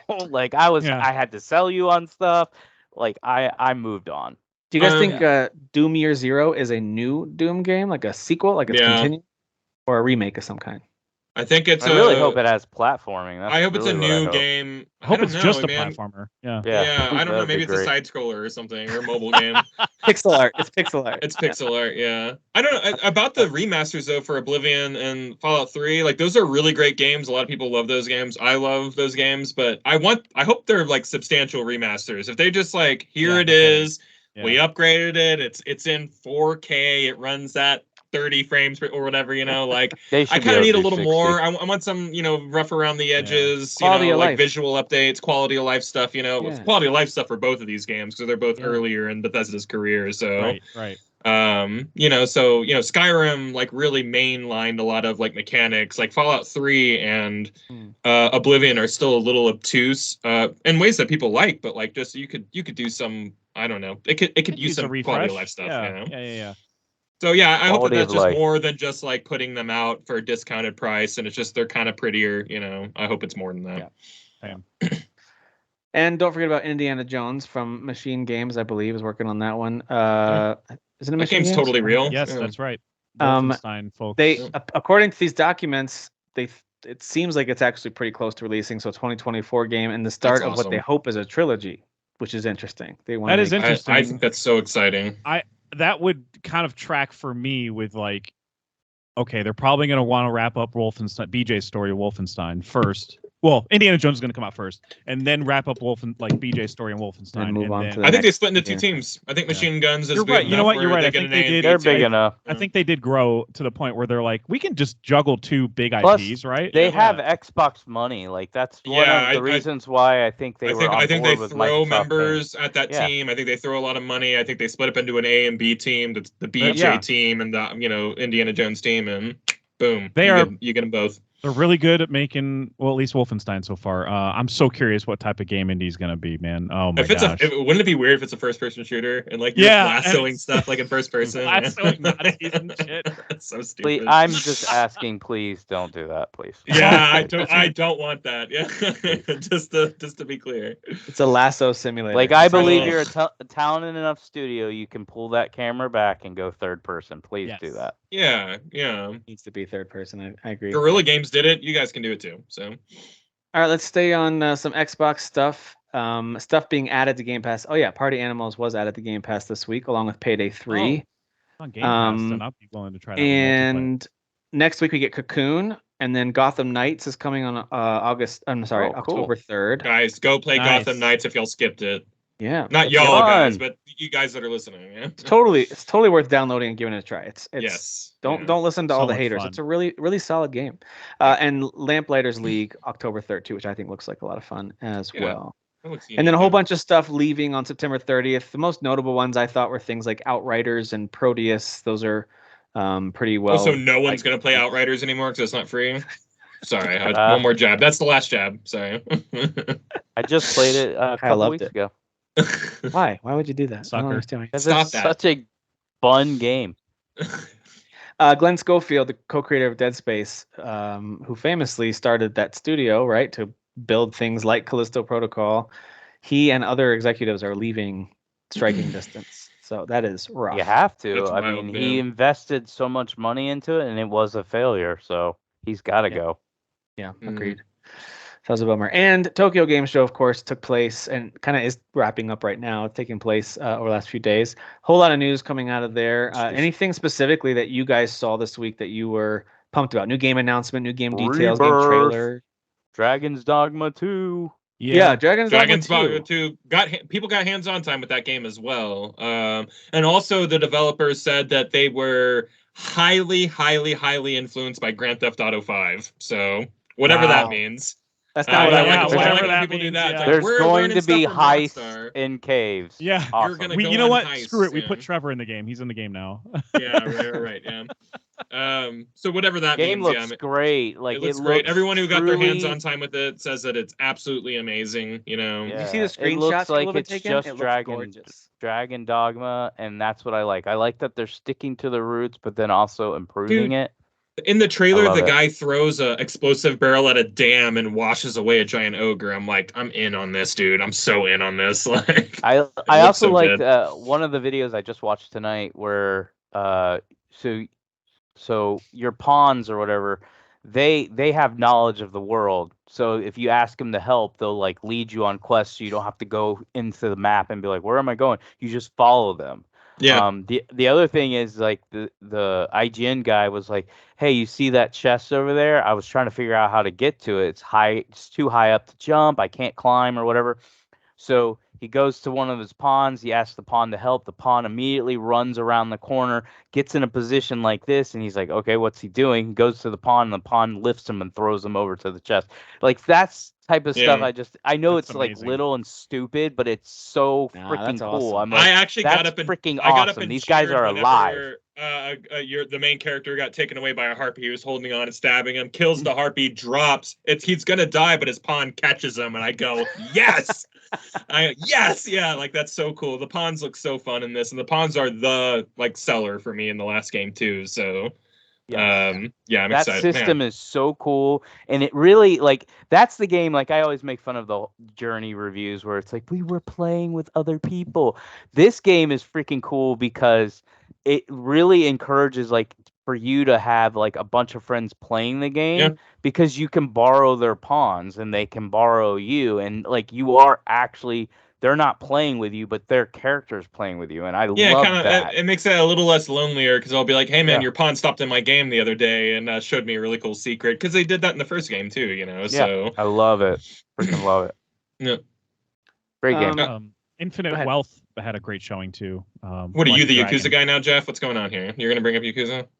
I just wanted to bring it up to crap on it because it looks like garbage. There we go. It does. All Okay. right. It I does knew look there was a This motive. All right. Japanese Yeah. crap out of here. This is America. I don't care about any of this stuff. They're in America now, though. America. It takes place all in Hawaii. Yeah, so- but Hawaii's he fake He America. really shouldn't Whatever. be They're here. real. We took them fair and square.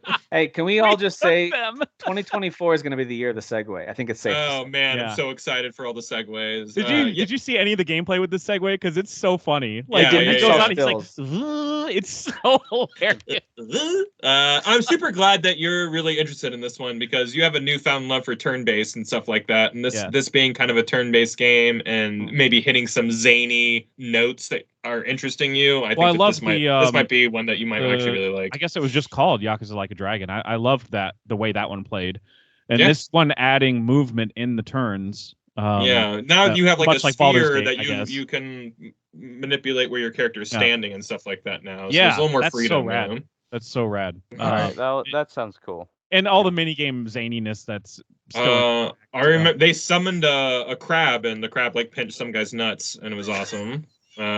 So game of the year, guys. It's coming in January. Game of the So year in stupid. January. Anyway, yeah. And I love the how they're like keeping that same zany and soap opera-y energy from Yakuza and bringing it to America, and everybody in America is like, "What the hell is going on over here?" Yeah. Like that's pretty much the vibe I'm getting. Is like all Yeah. the Hawaiians or tourists are like very confused Uh, by everything also, that's going on. Danny Trejo is the main one of the main leaders of the Barracuda clan or whatever. Oh, And he cool. voices and like his likeness is That on guy's been display, 80 so- years old for 60 years. Yeah, yeah. I don't So know. That is the You're gonna- oldest looking man I've ever seen. He's appropriately wrinkly in this Yeah. Yes. game. So He's, All right, guys, there's a new Lord of the Rings game coming out, but it's not what you think. It looks like a cozy little like Hobbit life game. yeah. They didn't show any gameplay, but yeah, there they was an did not. announcement. Yeah, it was like. I it wonder was what more kind of like game it is. I think it's going to be an indie game. Like maybe even like a platforming type of. Which is interesting because they have is this an Embracer game or? No. it's a Take-Two's private division is publishing. Okay. Yeah, and I'm it's still not sure. Weta. I'm still not understand. Still not sure I understand how Embracer owns They probably Lord of have- the Rings, but they other probably- people are doing them. They can probably license out the IP. Okay. Yeah, Yeah, like or they- maybe they own it, or but maybe some somebody can games pay were them a fee. made like before that. Like I don't know. Maybe Yeah. or Well, maybe they just get money from it. Like The maybe developer others- is actually be. the same company that did the CG and like all of the Lord of the Rings movies. It's Weta Workshop is doing the game. Yeah. Which is very interesting. I don't remember them doing a lot of other games. I think they did a Planet of the Apes one and it wasn't very good. That was recent. Yeah. So I don't know. And don't forget, there's a new Lord of the Rings MMO also in the works. That's apparently still in development. But I thought it was in early access already. I don't know. I could be thinking of a different. I know one. there's a Lord of the Rings online. It's that's already been- a Lord of the Rings for, like- MMO and it's awesome. Yeah, for like 11 that's what I years, thought. It's so 12 years or good. whatever. Yeah. That's But It's been going a on new one. strong for a long time now. Yeah. It's probably going to replace that one, though. That's what happened with Star Wars: The Old Republic, which It don't did. get me wrong, I love that game, but that replaced Galaxies, which I also Which had a soft Galaxies? spot in my heart Galaxies for. was like the second life Star Wars version. You know, It was like so it was. fun. It was so good. Yeah, but Yeah. it killed. Yeah, that one It killed died. the other for sure. Yeah. Valve has confirmed some of their sales, so make sure you set your calendars to spend some money. November 21st to 28th will be their big autumn sale, and then starting the week of Christmas, December 21st, running through January 4th, is their major winter sale. So really, within 30 days of each other, you'll have two major Steam sales that'll hit coming up this fall. So get ready to lose a whole bunch of money. Baldur's Gate 3, they're going to allow players to change their appearance. I didn't realize that was a thing you couldn't do, but I also am fine. My guy's got an awesome mustache, and he's a ranger, so he shoots a bow and arrow with his Do mustache. people make characters and like into the game a little bit? They're like, I don't like how they look anymore. Like, I don't think Maybe. I've ever had that problem. I think I just make a character that I like to start with. You know what's and- happened to me once Same. in a creative character? I forget what game it was, but I made a character that ended up looking exactly like another main character. So like we looked very Oh, similar. Yeah. So little okay. things like that, maybe. Yeah, like, that would bother me. Okay. or, yeah, or it bothered maybe me like too. some games don't do the texture on the beard right, and I'm like, I got to get rid of this beard. My guy looks Sure. weird. Yeah. so I've had yeah. some times where like the lighting reflected off of beard's weird. And I'm like, oh, Yes. it makes me look red haired, and I don't like that. You know. Yeah, pass. Yeah. Uh, Right. Okay. So there's Speaking that. of Yeah. Baldur's Yeah. Gate 3, there was that part of the Xbox leak that you referenced earlier, and Larian actually replied to it. The Oh, what'd they say? CEO of Larian was like, It's not just Xbox that A underestimated. lot of people doubted us. Yeah. Literally everybody did. Yeah, Sony can act like they knew it was going to be great. They didn't. They didn't. They didn't. Yeah. Yeah. Everybody was lowballing them numbers and stuff to get. Well, them the on reason that Xbox, everyone thinks like, oh look, they thought it wouldn't be good. No, they didn't. They just thought they could get it for $5 million compared to spending tens of millions for other games on Game Pass. So it's not like they thought this is going to be bad. They just thought we won't have to spend a lot to get this on Game Pass. Like, but everyone turns that into, oh, Xbox is dumb. They thought this amazing game was going to be bad. No, they didn't. Yeah. Also, and he was nobody like, dude, knew it would be this industry-changing. No one knew that. No, I expected it just to be kind of like a Divinity Original Sin 2 game. A very good PC RPG. Yeah. A niche group of gamers really, really loved it, and they're very vocal about it. That's what I thought too. But it didn't expand beyond that. And I think that's even what the Larian, the CEO, was like. We just expected that, and even with that game, that's who they were after. Was just that. Yeah, you know, exactly. I think they maybe thought like Dungeons and Dragons was going to bring some people in, but not the numbers that it ended up bringing in. So I only bring that up. I think calm down. They, Sony didn't have this amazing foresight about the game. They just paid the right number. Like, I mean, that's all it was. Like, nobody really knew what it was going to do when it came out.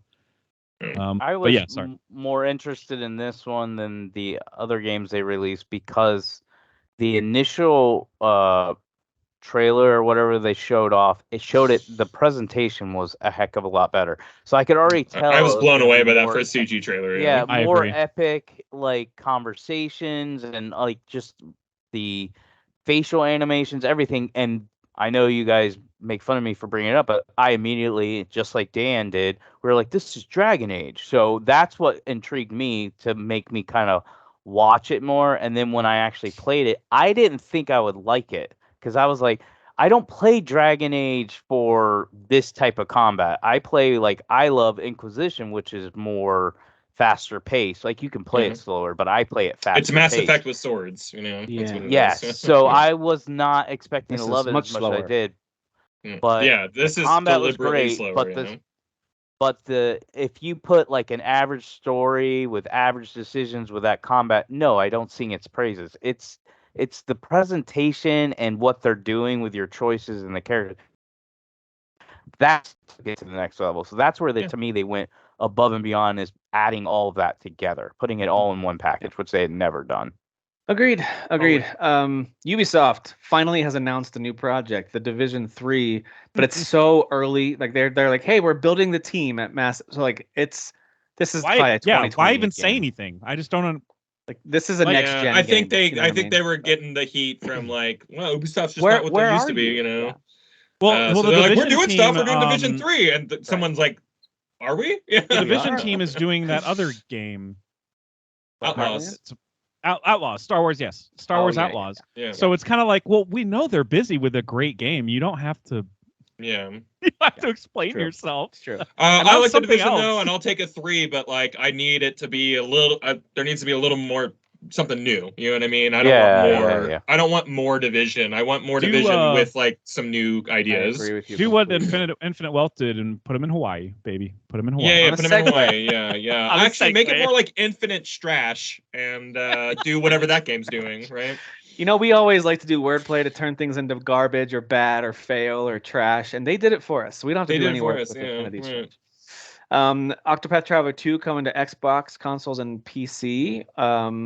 It sounds like it's not going to be till early next year, though. So it will have been out. That announcement I felt like was ramping up to be something bigger, and they're like, our partnership with Square Enix is so important, and we brought you this, and we brought you that, and we're so happy to bring to you. And they're like, a game that came out, way earlier this year is coming out next year for us, even though it's already out on everything else. And I'm like, yeah, I literally played on PC. Okay, all right. Like if they were saying it's coming to Game Pass, I'd be like, okay, it'll be a good Game Pass game for them to have. I just like the amount of like gravitas he was announcing it with. I was like, oh, are they bringing remake to like Final Fantasy VII remake to Xbox? And it was like nothing like that. There was no. I thought that was the level of announcement he was trying to make. Well, there are some other other Game Pass stuff that I did miss till just now. Phoenix Wright Ace Attorney Trilogy is coming to Game Pass. That's awesome. Those games are cool fun. Games, man. I like those. Little like explore the environment, find the clues. That way you can use them in the court case to say objection. Like I don't know. I liked those games. Right. Sidebar. Hearsay. Rabble. Those were some of my early DS games. I really enjoyed those back on the DS. Like a Dragon, Gaiden, and Ishin are coming to Game Pass. Whoa. That's huge. Day one for Gaiden- Gaiden, yeah. Gaiden's day one. Oh my gosh. Yeah, and Ishin, I don't know What when a that's money coming saver, out, but dude. that's huge, guys. That game is Yeah, so that's good. huge for me, especially in that storm of new releases that week, Yeah. or those few weeks that it comes Those out. are both so. later this year. Obviously, Gaiden will arrive November 9th, I think, is the release date. It'll hit Game Yeah. Pass. And then Ishin, it didn't say when. It just says this year. It'll be on Game Pass. So that's cool. Already own it. Thanks, guys. God. What a waste. We don't have to sit there and talk about sad news again, but Crystal Dynamics has laid off a whole bunch more people again. So Embracer just continues to suck. So that just sounds bad for any Tomb Raider hopes you might have for a game anytime soon, at least. That's just a bummer. That is a bummer. Well, they also Embracer owns the developer that made Myth Force, which we just talked about. We didn't play it or anything, but we just talked about it like last week. That game came out, and they're like a few days after release, they're already laying people off in that studio. Like, well, it's just unbelievable. That's because you didn't play it, so you're part of the problem. Yeah, I know. None of us played it. It's sorry. we hate games, guys. No, I games. definitely played it. Sounds exactly like that sounds like a myth that you're forcing on us. That's what that is. I'm forcing it for sure. And in honor of everybody, Dan, who's not here tonight, Netflix, their Onimusha anime got its first trailer.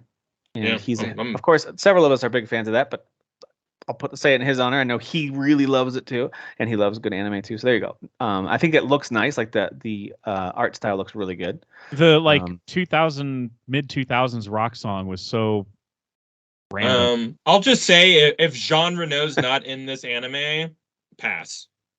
Okay. And that's an Onimusha 3 I'm reference with you. that obviously none of y'all understood. No, so. I'm with you. Jean Reno needs to be He's not going to be in it right away. He'll be in season 3 that's never coming. This seems like an Onimusha 1 story with Samanosuke, and I think at least, I can really tell from the trailer.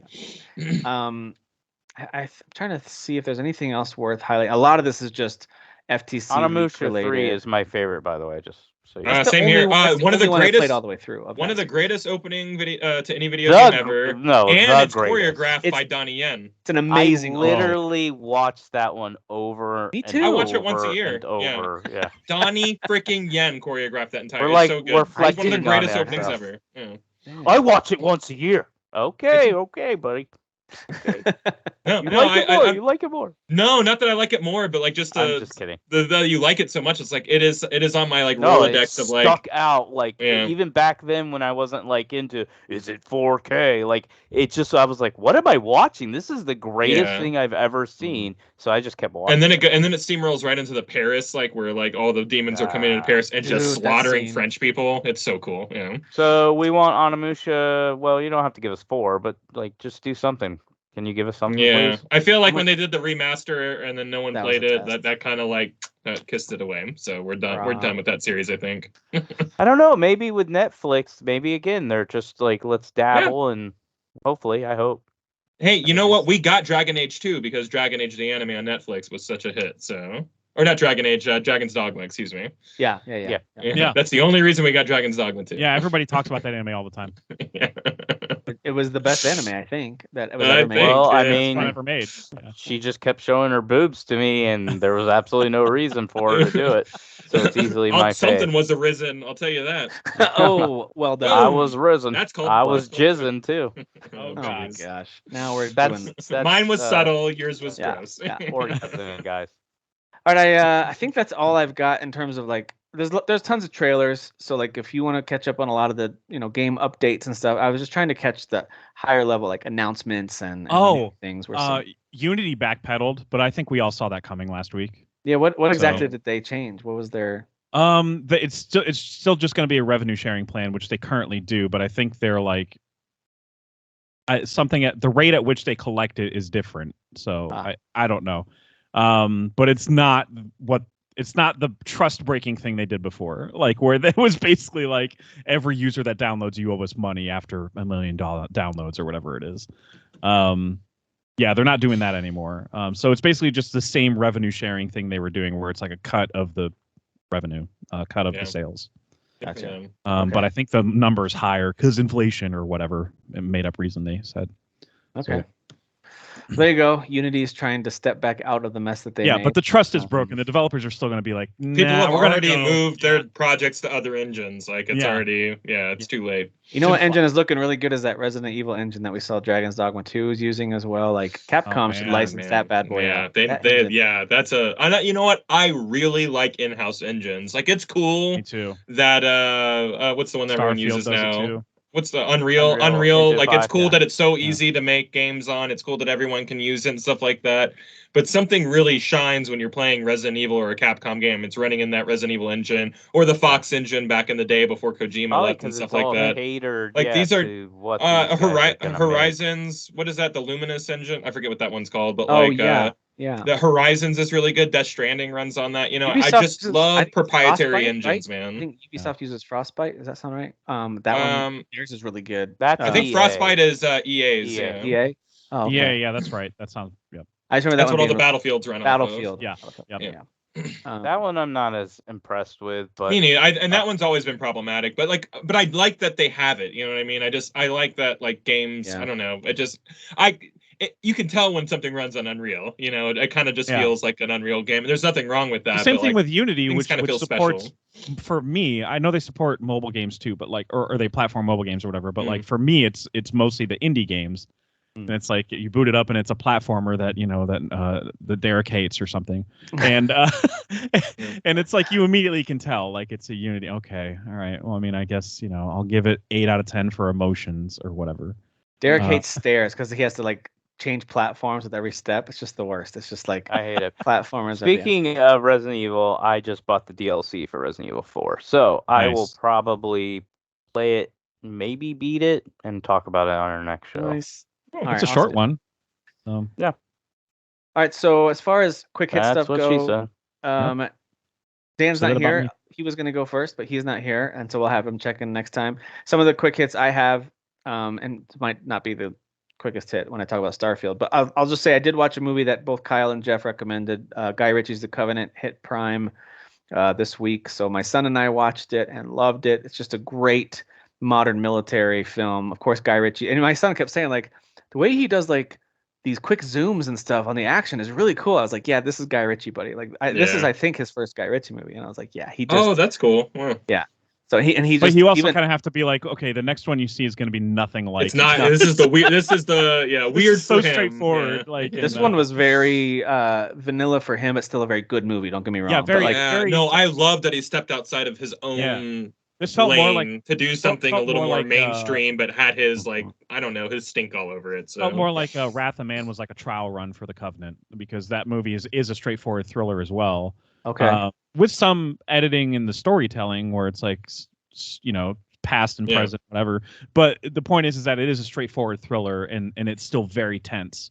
Wrath of Man rocks, dude. Yeah, if you haven't seen that one, that's a Jason must. Statham is Jason Statham so hard in that movie. That is a dude movie, man. It is. In an era where we don't get a lot of like, being a dude is cool. Like that's what that movie is. That like it's cool to be. It's the kind right with like dudes, like that's. I swear to God, there's at least 6 scenes where somebody walks into a dark apartment and Jason Statham's sitting in the corner somewhere. Hello, took you a while to get here, or whatever. Like it's that kind of movie where he's like he shows up everywhere, and he's just a badass. That's cool. I still want to see the one you talked about this year. The Operation Fortune looks awesome. Fun. I like that one. And I did really like The Gentleman, which was one of his. I love The Gentleman. Love it. Yeah, love that movie. Yeah, that's a great movie. So anyway, watch that. Loved it. Still waiting on that Gentleman TV show, guy. Come on, man. The Covenant was great. Jake Gyllenhaal, of course, is excellent. But the guy who played the co-star who played his opposite, I'm blanking on his name. He was awesome. We looked it up, but that guy, he communicated a whole bunch of nonverbals that I thought were just excellent, because he's a very non-talkative, very quiet character, which is great. Totally fits the character he's trying to portray. But there's a scene where Jake Gyllenhaal's character is just devastated, and he's looking out in the distance and clearly having trouble holding it together. And the guy's behind him, and he starts to talk like 2 or 3 times, but then just holds back because he doesn't really know what to say or doesn't want to. Like, it was just that moment. Yeah, right that scene was awesome. Even my son goes like, "Dude, that guy's really good." I was like, great instincts. And it's that quietness lends also kind of like informs his intensity when there's a battle scene going on and he's got to be brutal, and you just see like his eyes are just like, it's all in his eyes, man. Yeah. It's just like, I'm gonna do what I need to do to protect my family. Like, That and guy's he is awesome. just like slicing throats and like he's just that actor is just He's so great. good. I hope he's in a lot more stuff now after Yeah. this. I liked that movie a lot. And then finished up Starfield, rolled the credits on it. I say finished it up. There's so much more game there that is still on the table, and at some point maybe I'll go back and explore some more. I really want to. Like we mentioned earlier, it's one of those games that you finish, but you know there's a lot left on the bone, and the new game plus is super unique. I won't spoil anything, but it's a very story centric approach to new game plus, which I thought was great. I'm not saying it tells a story that's never been told before or is the best version of what it's trying, like the sci-fi story it's telling. I just thought it was really good, and I agree. Cared about the characters. I loved the way it wrapped up. I love that they make you, who at first it seems super random, you're just some minor who I guess is important, but by the end I did feel pretty important to this whole universe that they've got, and I really liked it. And I won't say too much more about the story, but it's really cool. They give you great choices. There's companion related choices you make, and then of course there's huge implications, story choices that you make later on as well. And then there's like the lower level, smaller mission choices. Do you kill this guy, let him live? Do you steal the money? Do you help the police officer? Like there's all kinds of choices throughout the game that you make as well, which is really. I'm already stressed out about the amount of choice in the game, and I haven't played it that much. And I actually leveled up my persuasion skill relatively early, and you get tons of experience. Yeah, I maxed that out as quick as I could. Yeah, you get tons of experience for talking your way out of conflict. And the combat's fun. Like it's not like I didn't want to fight, but it was almost its own separate challenge. Like, can I get out of this huge base of pirates without firing a single shot? Sometimes I like to talk them down from a fight and then kill them anyways. I got double experience. I got the experience for completing the persuasion check, and then I murdered everybody. So I got that experience too. You're basically an asshole. Got it. Yeah, essentially. And Kyle, you talked about how you had this run, and I've heard others talk about this, how this old lady will hail you when you arrive to a certain area, and I think it's random, and she'll have you come on her ship and have tea with you or something like. Yeah, she's an old lady. She's like, I made soup. You hungry? And I'm like, yeah, dude. Yeah. So I dock my ship with her, and I get off, and she's sitting right there, like, hey, honey, come on over. Let's eat some soup. And you just kind of chit chat for a second, and then leave. Yeah, I've jumped to so many systems. I don't love the mapping. I think that game needs a major map overhaul. Like I understand what they're doing, even with the star level map, where I can't tell the depth and distance between things. It's just that's not done super well. And of course, their city map. We've talked about that. If they add that, then that's a huge. I think I try to do everything out of the map as much as I can. Same so here. I just click Bring the on the HUD, and just let's just go there real quick. That's better, but I agree with everything you're saying. Those are the little nitpicks I was talking about. When when people say that they don't like that stuff, I'm like, yeah, I get it. It is obtuse and weird. So they even directly acknowledge, hey, the town maps, we hear you, and we're gonna work on that. I understand. Remember Skyrim got updates over the course of years. You know what I mean? So we're getting this version that you're playing right now. Tim, if it interests you enough, in 2 years from now, if you're you know what, let me go back and do that new game plus real quick. Suddenly, there's going to be kill cams, for all those cool shots that you do. It's going to be Skyrim got later. It's going to get all these really and mods. Awesome Think updates. about all the mods that will be officially. Oh, they're going to integrate mods. They're going to bring those to the console. You don't have to wait for that stuff because you're on PC. So it's you're. Man, yeah, this journey's just beginning for all of us, So some of the mods out there are already so awesome, and so I'm really excited for when those things really get rolling. But I love my time with it. I did start the New Game Plus and made a few you have decisions right out of the gate to make once you start New Game Plus, just because of the nature of how they put you into that New Game Plus. So you have to make decisions right away, and I just thought it was really cool. I liked the way they did it. I really do. I thought. Everyone's giving Bethesda a lot of crap about this game, and some people are saying the story just fly through the story. It's forgettable. It's whatever. And I'm like, I don't know. I really hate when someone plays something as amazing and kind of earth-shattering, industry-changing as Baldur's Gate 3, and then they immediately go well, this game's not doing the same exact things that's doing. Yeah, games like Baldur's Gate 3 come out once a generation. So even though we've kind of gotten a couple already, but exactly. I mean, it's possible usually that's the case. It's possible to play through The Witcher 3, for example, when that first came out, and still think other games from 2015 were a blast and did a really good job. Even though Witcher 3 does certain things that no other games. Yeah, but The Witcher 3 didn't have combat like Bloodborne, so it's not very That's good. true. Thanks. I forgot about the. Thanks. I forgot that. Thank you for that. Yeah. So anyway, I really, really love this game. I thought it was fantastic, and outside of a few nitpicks that I know are going to be fixed. To me, it's very much in the running on my game of the year list. I don't know where it's I'm not going to to play it until there's fishing, so I'm out. I don't put fishing in, I'm out. Just go play Sea of Stars for that, man. There's like 16 ponds you can go into. I know. I do like the fishing in that game, by the way. I like it a lot, actually. But there are some fish that like I'll get to it. I did have a moment towards the end where you have to be able to use your grav jump to go a certain distance, certain number of light years, and your starter ship certainly can't do it. The ship I got a couple ships through quests that couldn't do it, but there was one that I got through that Mantis quest that I haven't really used just because the cargo space is really small, and I was like, this is a cool ship, but I'm not going to use it. I have better ships. That's the one that had a huge jump distance built into it already, so I didn't have to go buy a bunch of upgrades, buy a new ship, or increase my what is it? There's some kind of astrodynamics or astrophysics. Aerodynamics or something like that, or astrodynamics. Some kind of skill that you can increase your grav jump distance. Was that for the side mission project Starseed or whatever? No, this was for like the final. Okay. Do you know what mission I'm talking about? The side quest, Project Starseed. Yeah. We're gonna sidebar talk about that in chat. Yeah. That's my favorite side quest in a video game in a very long time. Dude, it did bug for me, so I couldn't finish it, but I got it. I got what they were doing. So I haven't done much of the outpost stuff. I know Dan said, Tim, this is kind of like Valheim in space. Not really. Like, I don't think the building mechanics are amazing. And I don't know if the UI is going to be improved in updates or if it's just a thing where I would need to just sit down and work on. I think it will. I think the settlement stuff in Fallout 4 got tweaks and stuff like that over the years, so it might get a little more streamlined, but like that stuff is pretty, like, I haven't touched it at all, and I don't know if I ever will, but like it is a good money maker if like you're kind of starting hey, I'm gonna really buckle down on this save and this is gonna be my main save or whatever. That's why I didn't do it, because I had so much money. Like I had tons of money. Well, and I don't want to like make a whole bunch of outposts and stuff like that in one game, like, because that stuff doesn't carry over to the new game plus. Your weapons don't carry over, your money doesn't like nothing carries over. Again, there's so a reason like, for that. If you're just moving to the next game or whatever, like I don't want to leave behind like 40 hours worth of outpost building. That'd make me mad. Yep. So, all right, well, that's all that I did. I played a ton of Starfield this week, and like I mentioned, I moved on to Witchfire and Lies of P. Still playing Tears of the Kingdom. Here and there. I'm trying to get the Master Sword now. I'm starting the Master Sword quest line. I'm excited for that. Oh, it's so good. Yeah, that's pretty much it for me. What about you, Kyle? I know you were talking about Starfield a little bit. You've been playing some of that. Yeah, and that's all I was really playing, so I'm not going to have much to say other than I was playing Starfield as well. I'm still really enjoying it. I think that game is absolutely outstanding. I'm hoping going to beat that soon, but I am beating everything this run through. So every faction I'm going to go through.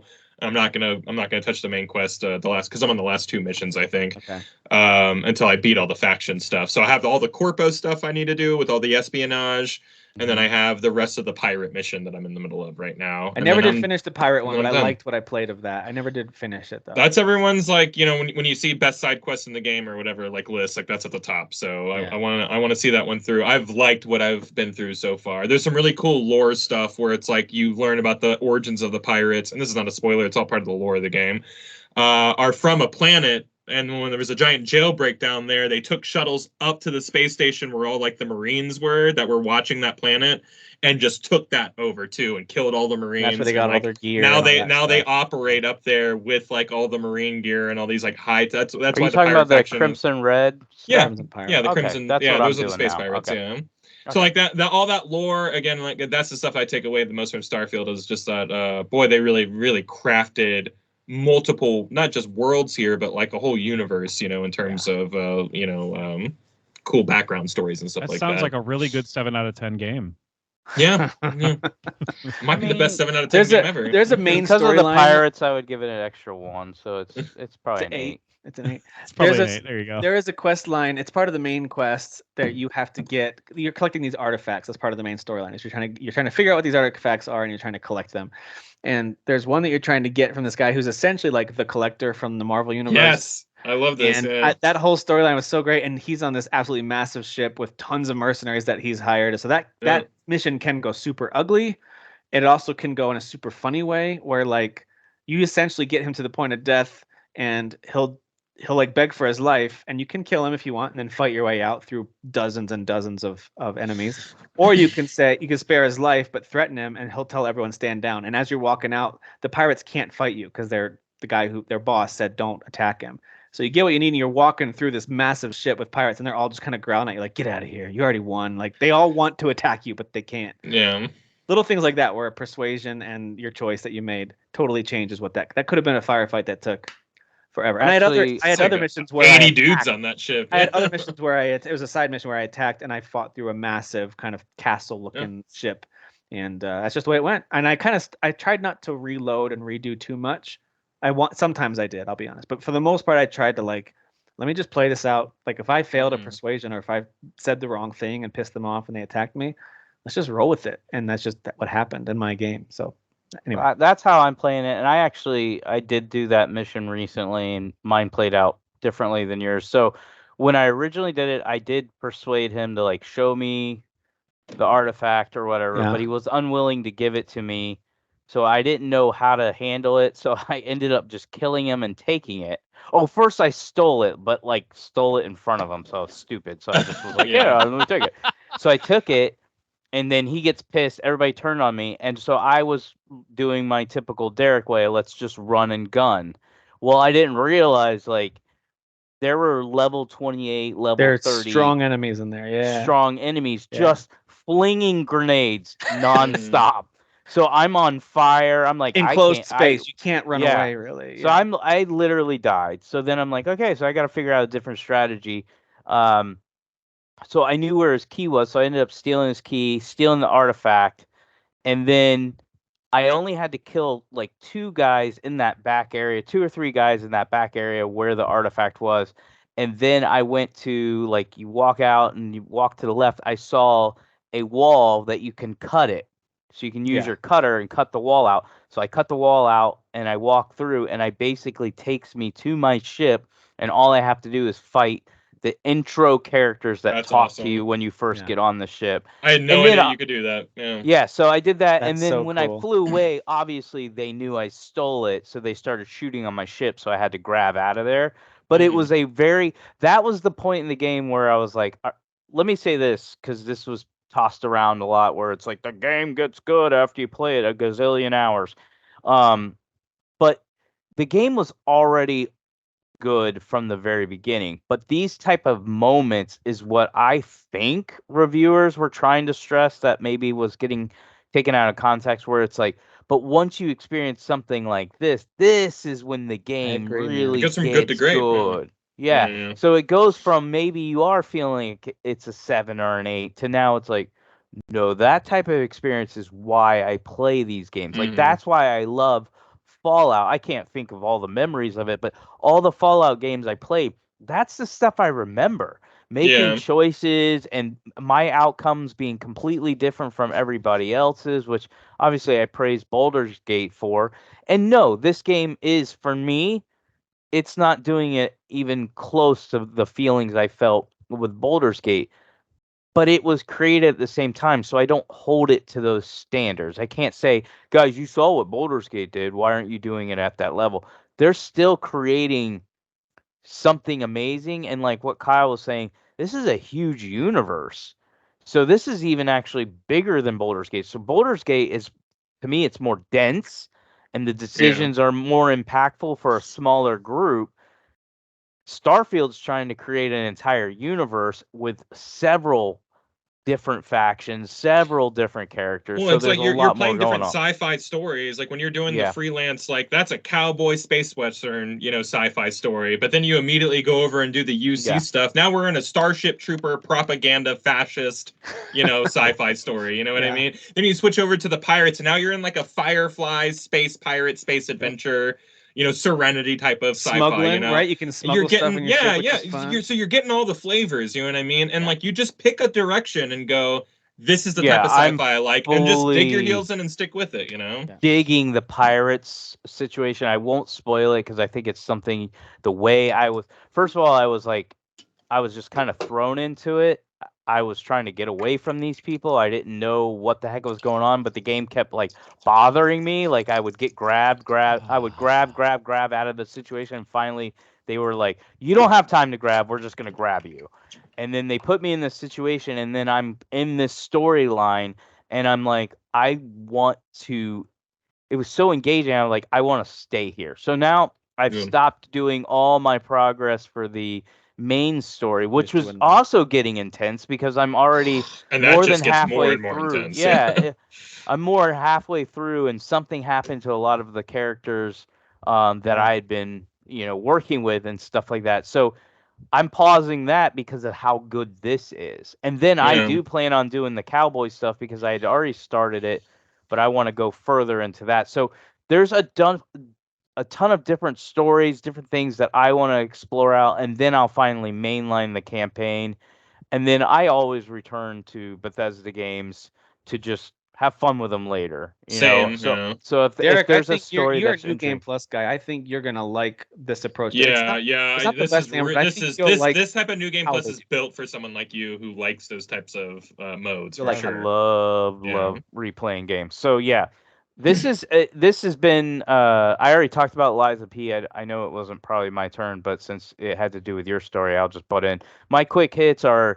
I beat Liza P. I already talked about that, but I immediately after I started New Game Plus and Liza P. and got thing is stuck. I just hit the third boss and I was like, well, do you want to really like beat your head over this, or do you want to finish another game? And that's where mentally I was like, let's just go to Starfield.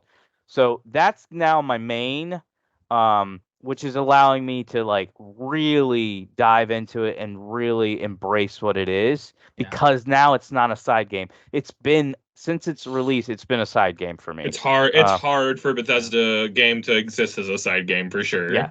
It's a very intrusive. Still enjoyed game. it, but I think it's more fun now that I can really throw myself into it. It wants to be your only game. Yeah, for sure. It's a really good game. I'm enjoying it. I definitely plan on, to a certain extent, I'm not gonna say rush it, but I am gonna get to a point where I'm like, I need to main it because October's coming and I want to be able to focus on the big games that I'm super stoked for in October. But yeah, Starfield is a great game. I'm really enjoying it. This year, we've said it a gazillion times, but I really am. I'm not just saying it. I'm blown away by the experiences we're getting. I've been gaming for 38 years.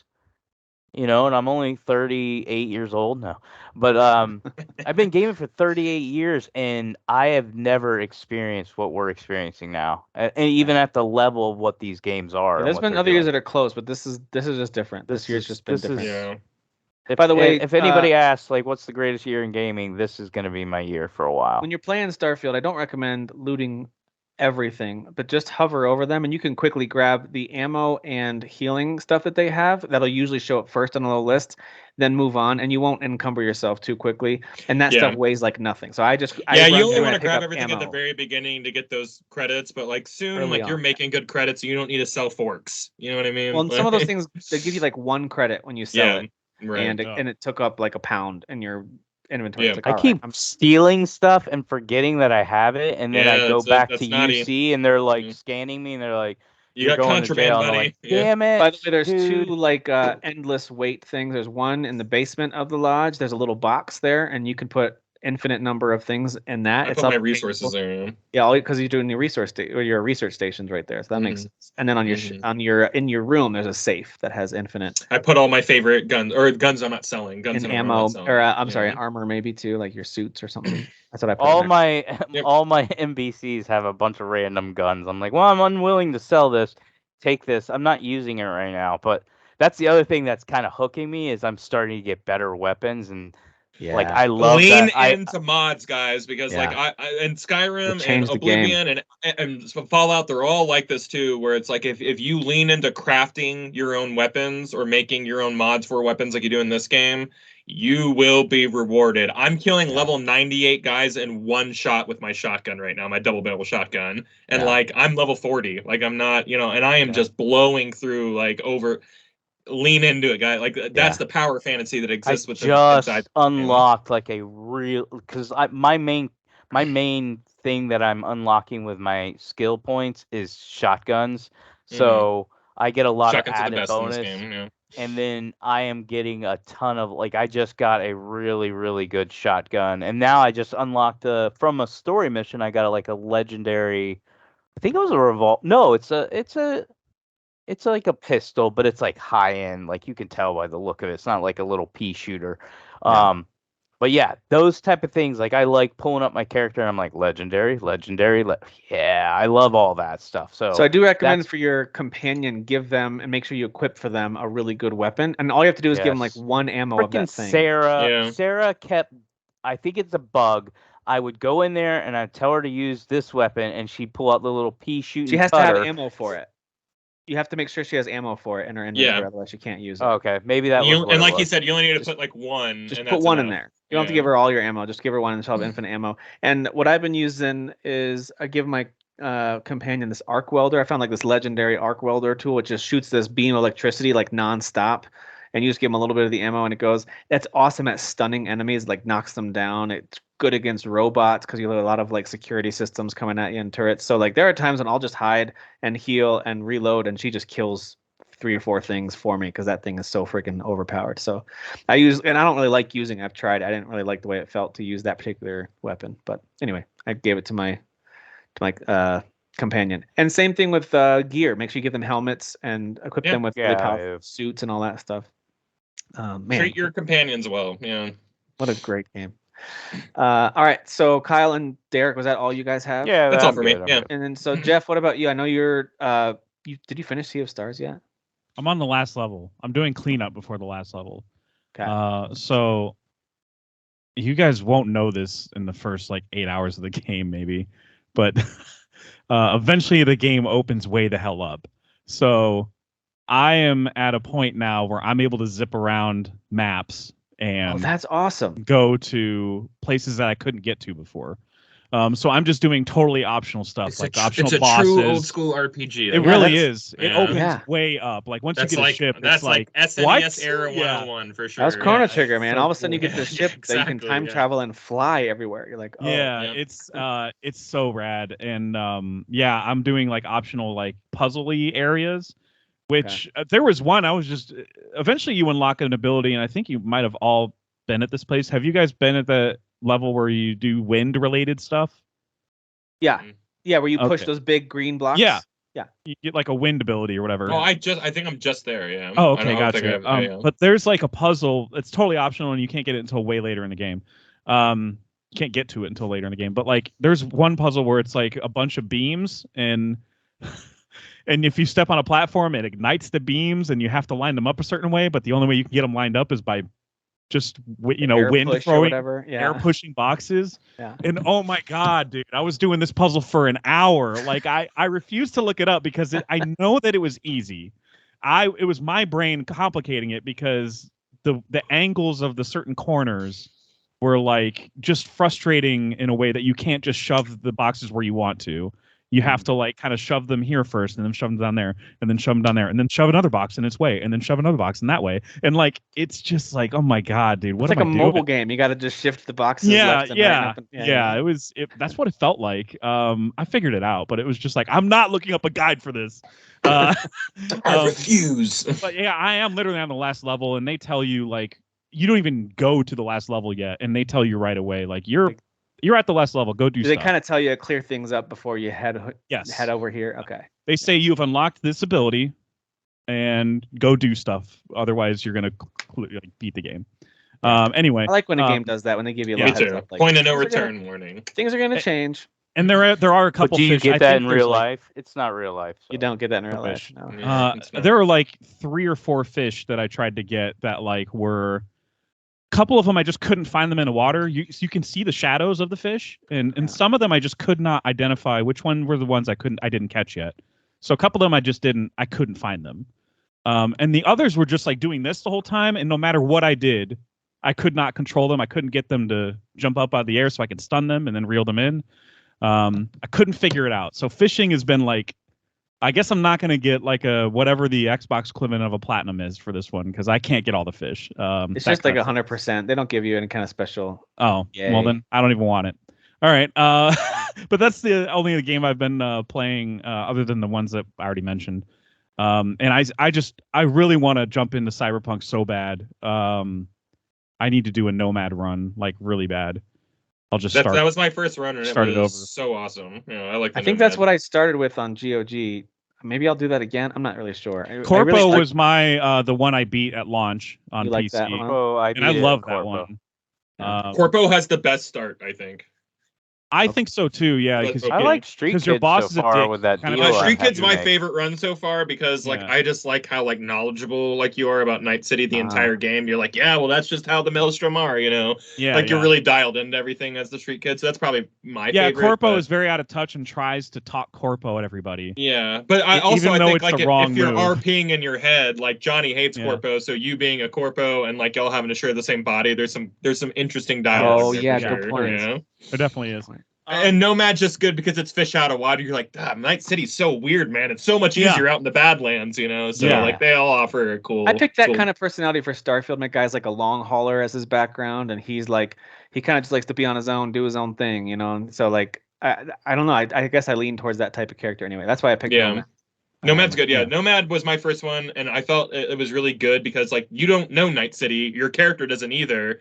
So it acts as a good introduction. Like you literally drive in and see Night City for the first time as your character. Yeah, I've done the intro, and it's as your first run. Like it feels Yeah. nice, you know, to kind of be introduced to the city as a new person to playing the game. Yeah, I do. Yeah, Nomad is just one that always intrigued me. I think that's the one that everybody's favorite video game personality, Alana, is in too. So obviously I have to do it because she's everybody's favorite. Oh yeah, her character is in the game. Yeah, I forgot about that.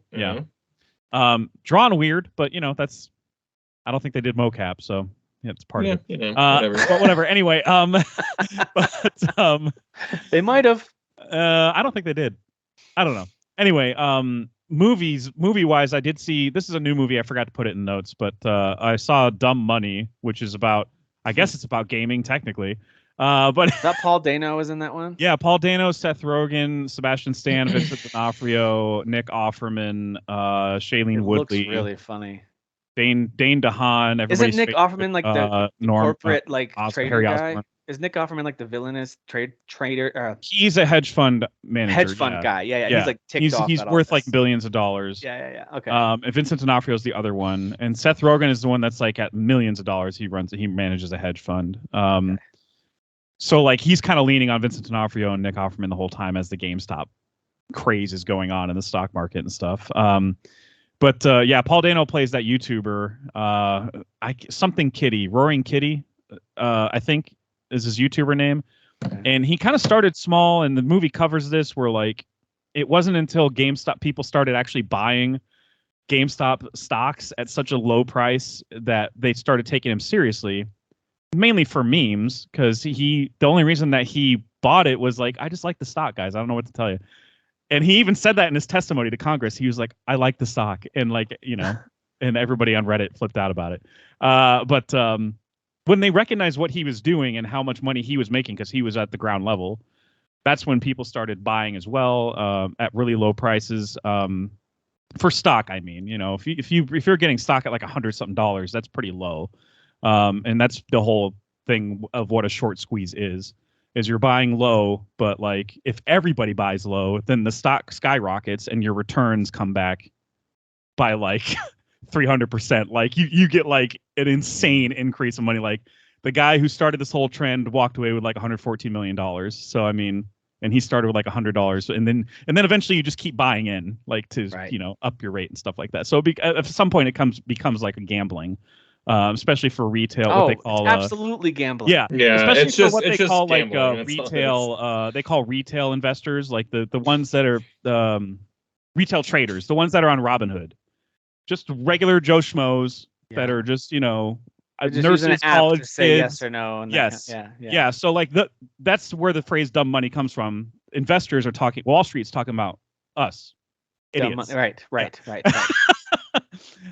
So like I learned a lot about all that jargon in this movie. And on top of that, there's some funny moments too. Like where it's more casually funny moments though. You've seen this type of story told before if you've seen The Big Short.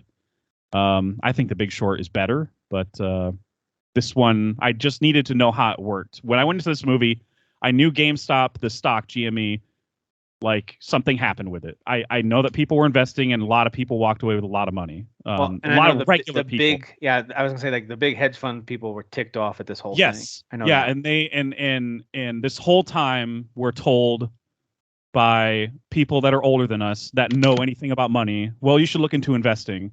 And then what happened? Regular people invested, and the market, Wall Street, people who control the market, got mad and shut it off. That's what happened. That's technically what happened. Stupid. I know. It's insane. This movie does look good, though. I saw a trailer for it. I really want to watch it. It'll make your blood boil for sure, because, when it hits like Prime or Netflix or whatever it ends up landing on, I will definitely watch this. Yeah, I hope it does end up on a streaming service. I feel like it'll thrive there, because in the theaters during a strike is just not. There weren't that many people in the theater. I think the first trade kind of market movie I saw wasn't Boiler Room in that setting. I know it was in a big business setting. I feel like Boiler Room was. I've never seen that one. That was a Vin Diesel joint. Vin Diesel. I know he was in that movie. Was Ben Affleck in that one, or is that something else? I think so. Giovanni Ribisi was in there too. Yeah. Oh, okay. Okay. Yeah. Well, I didn't know that was I thought that was just an action thriller for some reason. No, it might be more like business than just market and trading and stuff. But it certainly had to do with like quickly propping up a corporation, and then everyone makes a ton of money. And I tend to like movies like this, but only if they're able to speak my language. Like, I mean, this one I was able to kind of interpret what they're saying, like, and understand it and do the math in my head and figure out what a short squeeze was and stuff. And there's another movie that's like called, I think it's it's about Enron. I don't remember the name of the movie, but there's a lot. It's another ensemble cast. I had no clue what they were saying the whole movie, and I was like, why did they fail? Like, by the end of it, I was like confused. So some of them, sometimes it doesn't always work, but this one I feel like translates well, especially because it's got like that great cast. But anyway, there's another new movie on Netflix called The Saint of Second Chances. I highly recommend that one. Okay.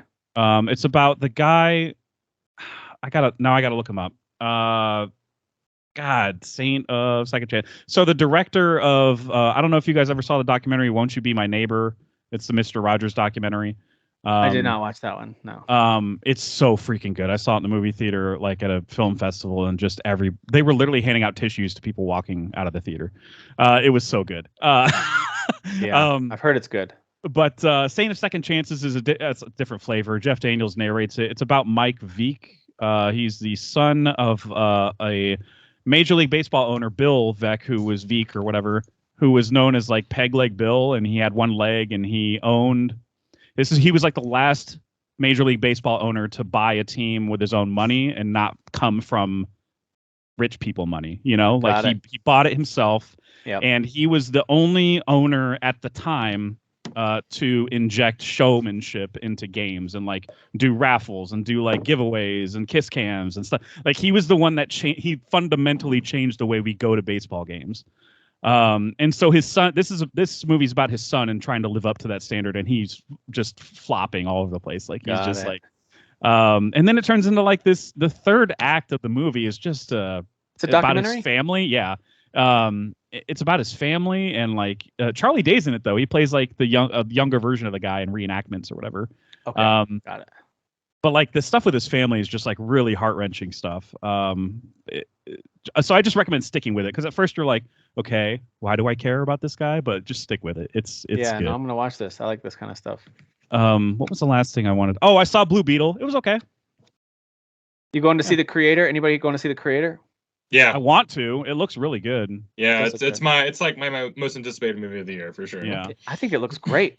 I'm really into that one. I love early buzz is extremely positive. So that's awesome. I haven't been paying attention because I'm off like Twitter and all that stuff. So the director of Rogue One caught my attention. Right, here's a sci-fi movie from and Godzilla. Like that guy knows what kind of shots he wants. Like he's got a real good eye. I know it's this a movie's gonna rock, but whatever, you know what I'm saying. He knows how to storyboard and execute a shot with it and communicate it with his DP. So like whatever.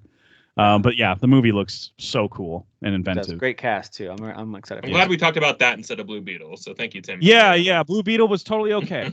Oh, don't bring it back up, Kyle. We had escaped. I would say I'll talk about it more. I recognized the monster in the room. I'm sorry. I would say, hey, I'll talk about it more on Current Cinema, but I would probably just say the same amount of words. I would just be like, yeah, it was okay. And I would be just as uninterested. So whether it's here or there, doesn't matter. Don't care.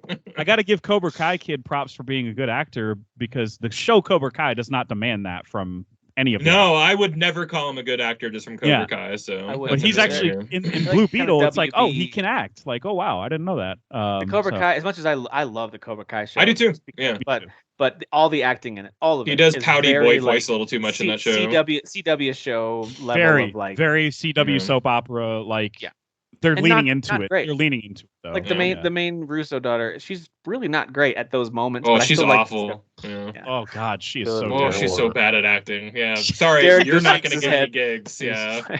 No. All right. Yeah, I do want to see the creator too. All right. Well, this coming week we got a whole bunch of things to catch up on because the week after that, the October hits and it's going to be nuts. And so stupid. It's gonna next be week so on the dumb. show we'll talk about Phantom Liberty and anything else we're playing, and then we'll preview October, which is going to be one of the busiest months in an already absolutely packed year. So I'm very excited, man. This is going to be a really fun time for game. It already has been. Very cannot excited. wait to get my signature 20 minutes into all these big games and come in with a fully educated opinion, fully formed. You're playing Sea of Stars, other than Dan, more than the rest of us. Liza P. I mean, the Dodge works fine, Derek. I was 20 minutes. 20 minutes. I was Mr. 20 minute minutes, and man I knew on more about the Dodge. I forgot about that. The Dodge is Mike, fine for me. All due respect, buddy, I play these games. The Dodge is screwed up. I remember that. That was pretty fun. I loved that. I mean, I didn't fight the boss, but though 20 minutes. the 20 minutes makes me an expert. I agree with that. All right, guys. Well, thank you for being here. Thanks to all of you for watching, listening, and we'll see you next week. Bye.